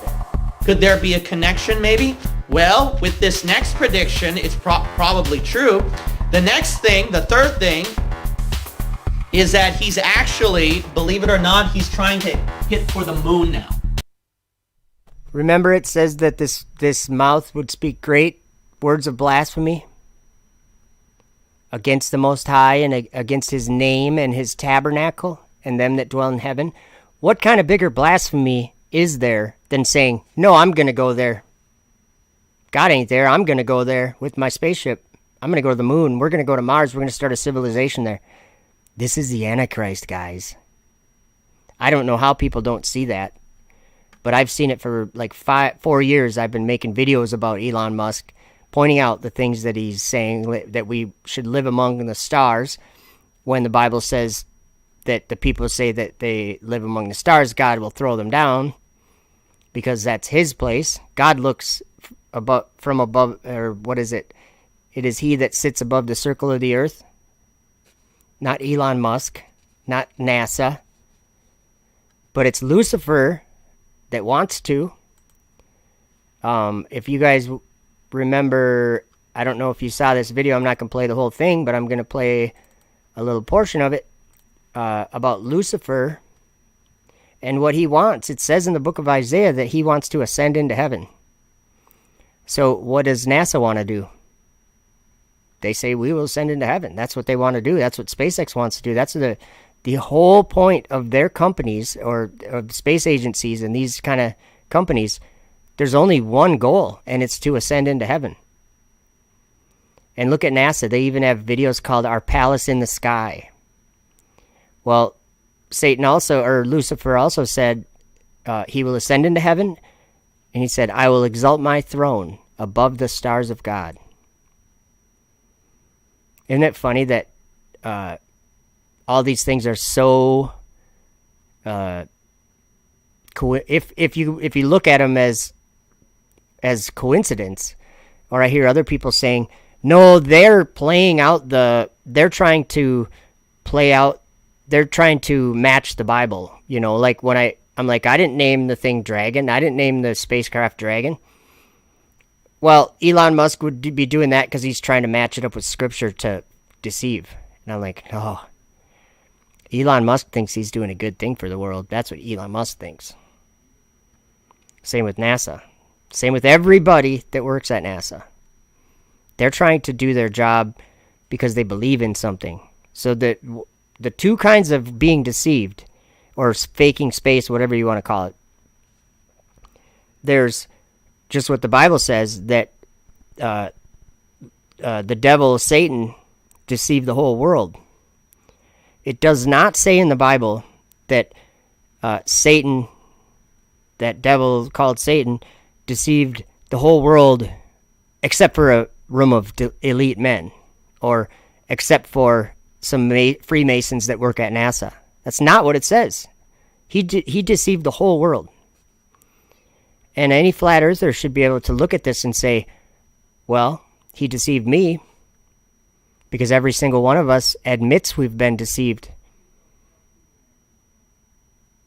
And every single one of us also says that the world's believing a lie about space. Well, who's in charge of that lie? Who's the one that wants to ascend into heaven? It would be Satan. Let's check this out. Does Lucifer have your heart? Do you want what he wants? Do you know what he wants? The prophet Isaiah wrote specifically what Lucifer has in his heart. Do you also have this in your heart? I did. I was taught as a toddler to have the same thing in my heart that Lucifer has in his heart. You and I were taught since birth to give Lucifer our hearts. Do you know what Lucifer has in his heart? What is wickedness? I paused it really quick just because on the screen right now I'm playing a video. Let me go back just a little bit. This rocket, this is the solar, I forget what it was, some solar satellite or something. When it launches, if you want to talk about the firmament, if we want to talk about what the firmament is and why it's hard, and if we want any facts about it, we have to look at what the information we have, and we need to discern what we're seeing. Well, there's this thing called a sonic boom, or a shock wave, and in this video it's visible. You can see it. I have two different angles here in this video of the firmament, and you can clearly see that what science calls a shock wave, possibly different than that. Let's just, okay, that was, I just want you to watch the screen though while I'm talking here, sorry. Lucifer our hearts. Do you know what Lucifer has in his heart? What is wickedness? What does it mean to have a wicked heart? What are wicked thoughts? Well, here's what Lucifer says in his heart. I will ascend into heaven. The people under King Nimrod that built the Tower of Babel also had evil hearts and wicked thoughts. There were three kinds of people, and they had three different kinds of wicked thoughts to build against the Lord God. The first said, we will ascend into heaven and fight against him. The second said, we will ascend into heaven and place our gods there and serve them. The third said, we will ascend into heaven and smite him with arrows and spears. What is space exploration? What are satellites? And what are rockets? Space exploration is only for those who have evil hearts and wicked thoughts to ascend into heaven and to do these things. Come out of her, my people, for her sins have reached up to heaven, and God has remembered her iniquities. Lucifer says in his heart, I will ascend into heaven. That's what NASA says. We will ascend into heaven. That's what SpaceX says. We will ascend into heaven and place satellites there. Come out of her, my people. Nothing good will come of any of this. The fool hath said in his heart, there is no God. Corrupt are they, and have done abominable iniquity.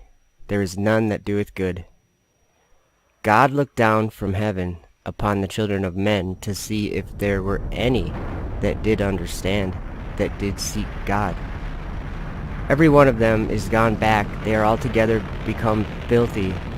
There is none that doeth good, no, not one. Have the workers of iniquity no knowledge, who eat up my people as they eat bread? They have not called upon God. There were they in great fear, where no fear was.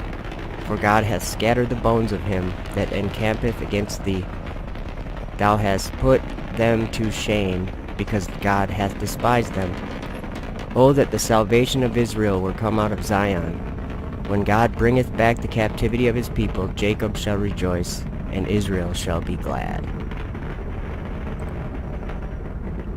Now know I that the Lord saveth his anointed. He will hear him from his holy heaven with the saving strength of his right hand. Some trust in chariots, and some in horses, but we will remember the name of the Lord our God. They are brought down and fallen, but we are risen and stand upright. Save, Lord, let the King hear us when we call.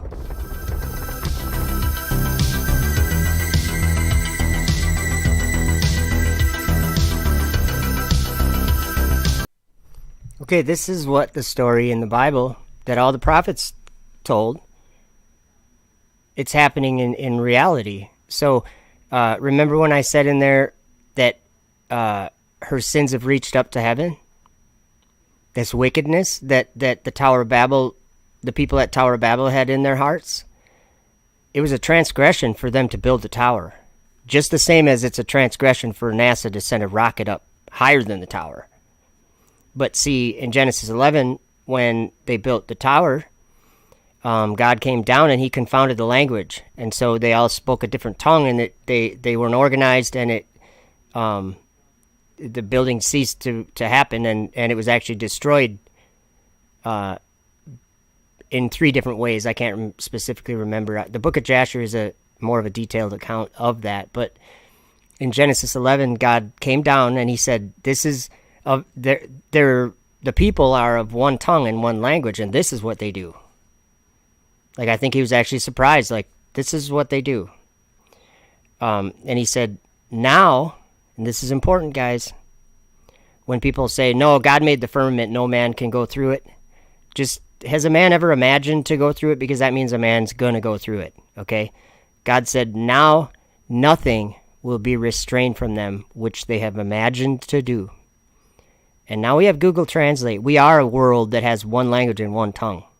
So that's one thing that's manifested into reality, that there is no language barrier in this world anymore, and I think that's quite significant.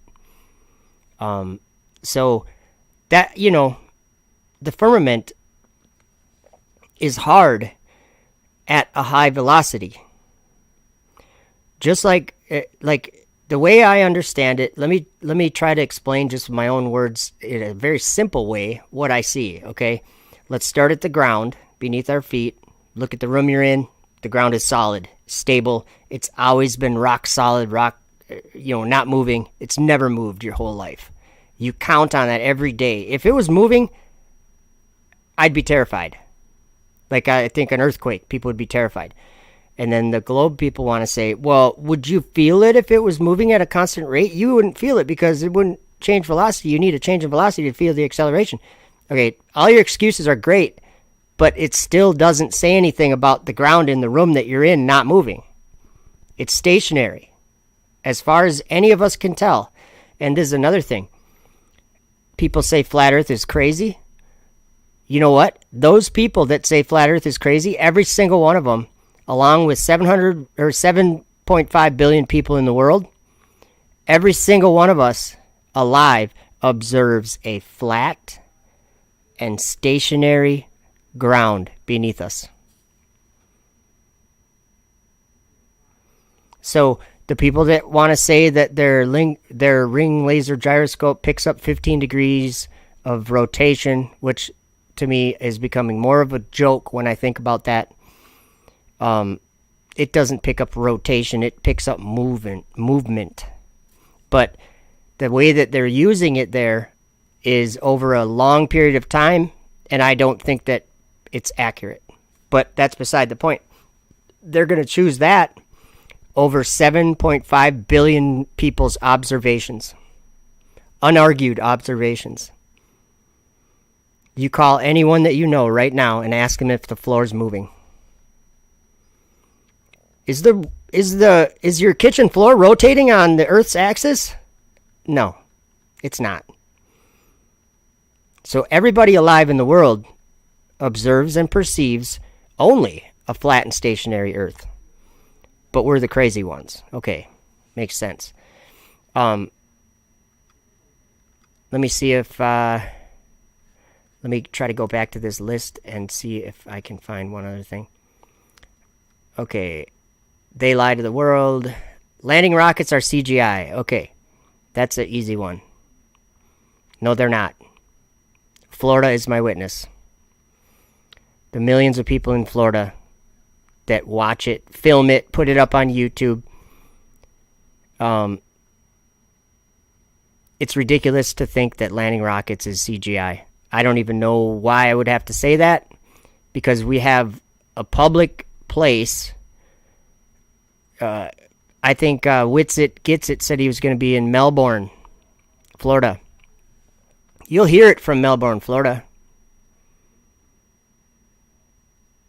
I don't think your car alarm would go off from Melbourne, Florida, but you'll hear it.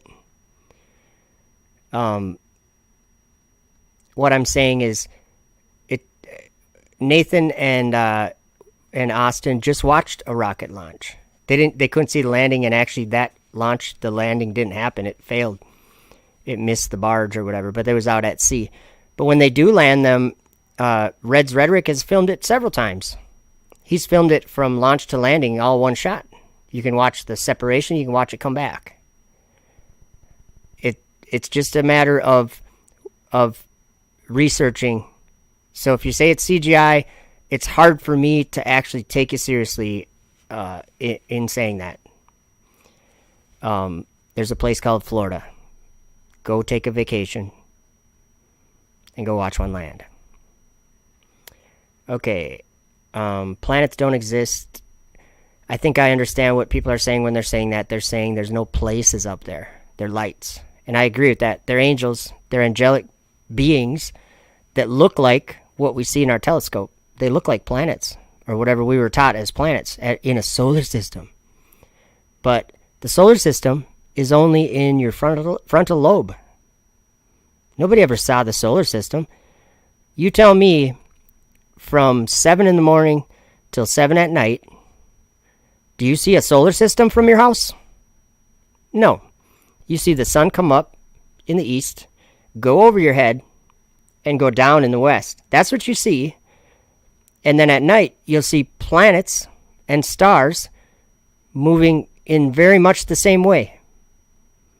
Going the same direction, up over your head, and going down towards the horizon.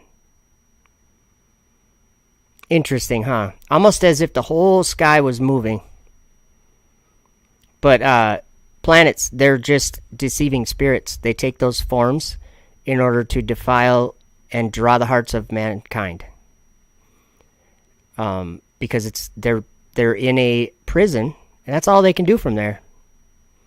So the idea, I think I'm about to be sort of done with this. I don't want to go on and on and on. But the idea that they're faking rocket launches, or that they're faking the ISS, no. It's far worse than that. If you see the flat Earth, it shouldn't be so difficult. It shouldn't be very difficult for you to realize that it's a very serious thing that's happening in this world right now. It's not just like, oh, the whole world's believing a lie, big deal. It is a big deal. And we are talking about the souls of men, the souls of your brothers, sisters, parents, children, We're talking about their eternal life. Whether they go into torment and into a lake of fire, or they go to New Jerusalem and be, or after the 1,000 years, be resurrected or whatever, into eternal life, into a different kind of body for a different kind of existence that's not defiled, that's not corruptible, it's incorruptible and can't die and won't be doing evil. Nothing that defiles will enter the kingdom of God. So that is why we see the truth. It's because all of us were misunderstood about everything in this world, and it's the grace of God. Truth, grace and truth come from Jesus Christ. So the idea that a person, I'm not trying to like single anyone out, just a person that would say that they don't believe in Jesus or maybe the Bible, but they do know that we're on a flat and stationary earth. I challenge those people to call on his name and maybe ask him, why did you heal my blindness? And maybe he'll explain it to you in his word by reading the book of Revelation, or read the Gospel of John. Get to know him because he did something for you and actually has a commandment for you to do something that I think every flat earther is doing. Every flat earther, most of them that had scales taken off of their eyes, all they can do is tell other people about this truth because it's so important, because we were all mistaken, and it's the grace of God that we can have a chance at being cleansed from unrighteousness, and that's what this is all about. So that's about all. I'll just close by saying this. I'm not against any flat earthers. I'm not against anybody. I'm not trying to offend or insult or anything. What I'm trying to do is I think that every flat earther could agree on one goal that we all would agree on, and that would be to show people that are believing that they're on a globe that they're not, that it's a lie, and that it's a deep lie that doesn't come from men in this world. It comes from the world above us in that darkness. That's where the lie comes from. That's where the solar system came from. That's where planets came from. That's where all the deception comes from, is the sky. And the important truth about the sky is that Jesus is there at the right hand of the Father in his throne. He ascended into the clouds, and the clouds received him out of their sight. And then they were told he's coming back in the same way. So that's what I think is important, that Jesus is coming. That's what's important. And he's showing us, he's changing the world, preparing us for what's to come by showing some of us the truth. He's not showing us the truth so that because we're special. He's showing us the truth so that the world can know the truth, so that the world can know that they believed a lie. And don't forget things like when Jesus said, believe the gospel, them that believe will be saved, or believe and are baptized will be saved, and them that don't will be damned. Damnation, condemnation. He also said, this is the condemnation, that light has come into the world, and men love darkness rather than light because their deeds were evil. There is a real thing called darkness, and there's rulers of it. And it is, when I said I was going to talk about Babylon, that's because that's what Babylon is, that great city that reigns over the kings of the earth. That is space. And it's actually a prison for evil spirits, all the evil spirits and angels, fallen angels.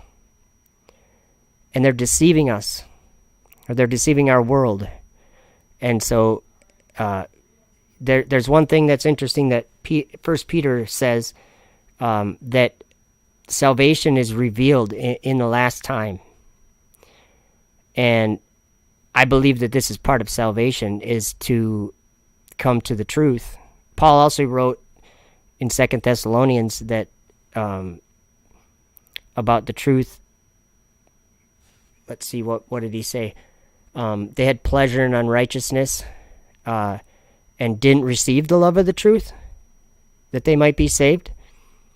And he says that they'll be damned because they're believing a lie. And I think that that's what this is about too. So it's a very serious thing. And I think as a group of collective truthers who see this truth, whether you believe in Jesus or whatever you believe, we know that we see this truth. We know that it's true. We know it's the most tricky lie that anyone could ever tell. It's so complex that we don't even understand a lot of the parts of it. What I'm saying is like, there's a lot of answers that we don't have. And we're not claiming to either, by the way. But as a group of people interested in this same, in exposing this lie, I think we'd be more productive if we weren't saying things like, there's no footage of the ISS being built, when there clearly is. You just have to go to the internet and search for it. Things like that the credibility that we have makes people go, well, they're crazy. They think satellites are fake. Things like that. You get what I'm saying? If we're more accurate, which means more researching and not believing what the collective popular flat earthers believe, but actually searching something out and getting to the bottom of it and finding out what the actual truth is, I think we'll be more effective as a whole, we reach more people if we're more accurate than if we're sloppy and say things that we don't know. Do you know what I'm saying? So again, I'm not trying to offend anyone. I love all you guys. Anyone that I disagree with, I love too.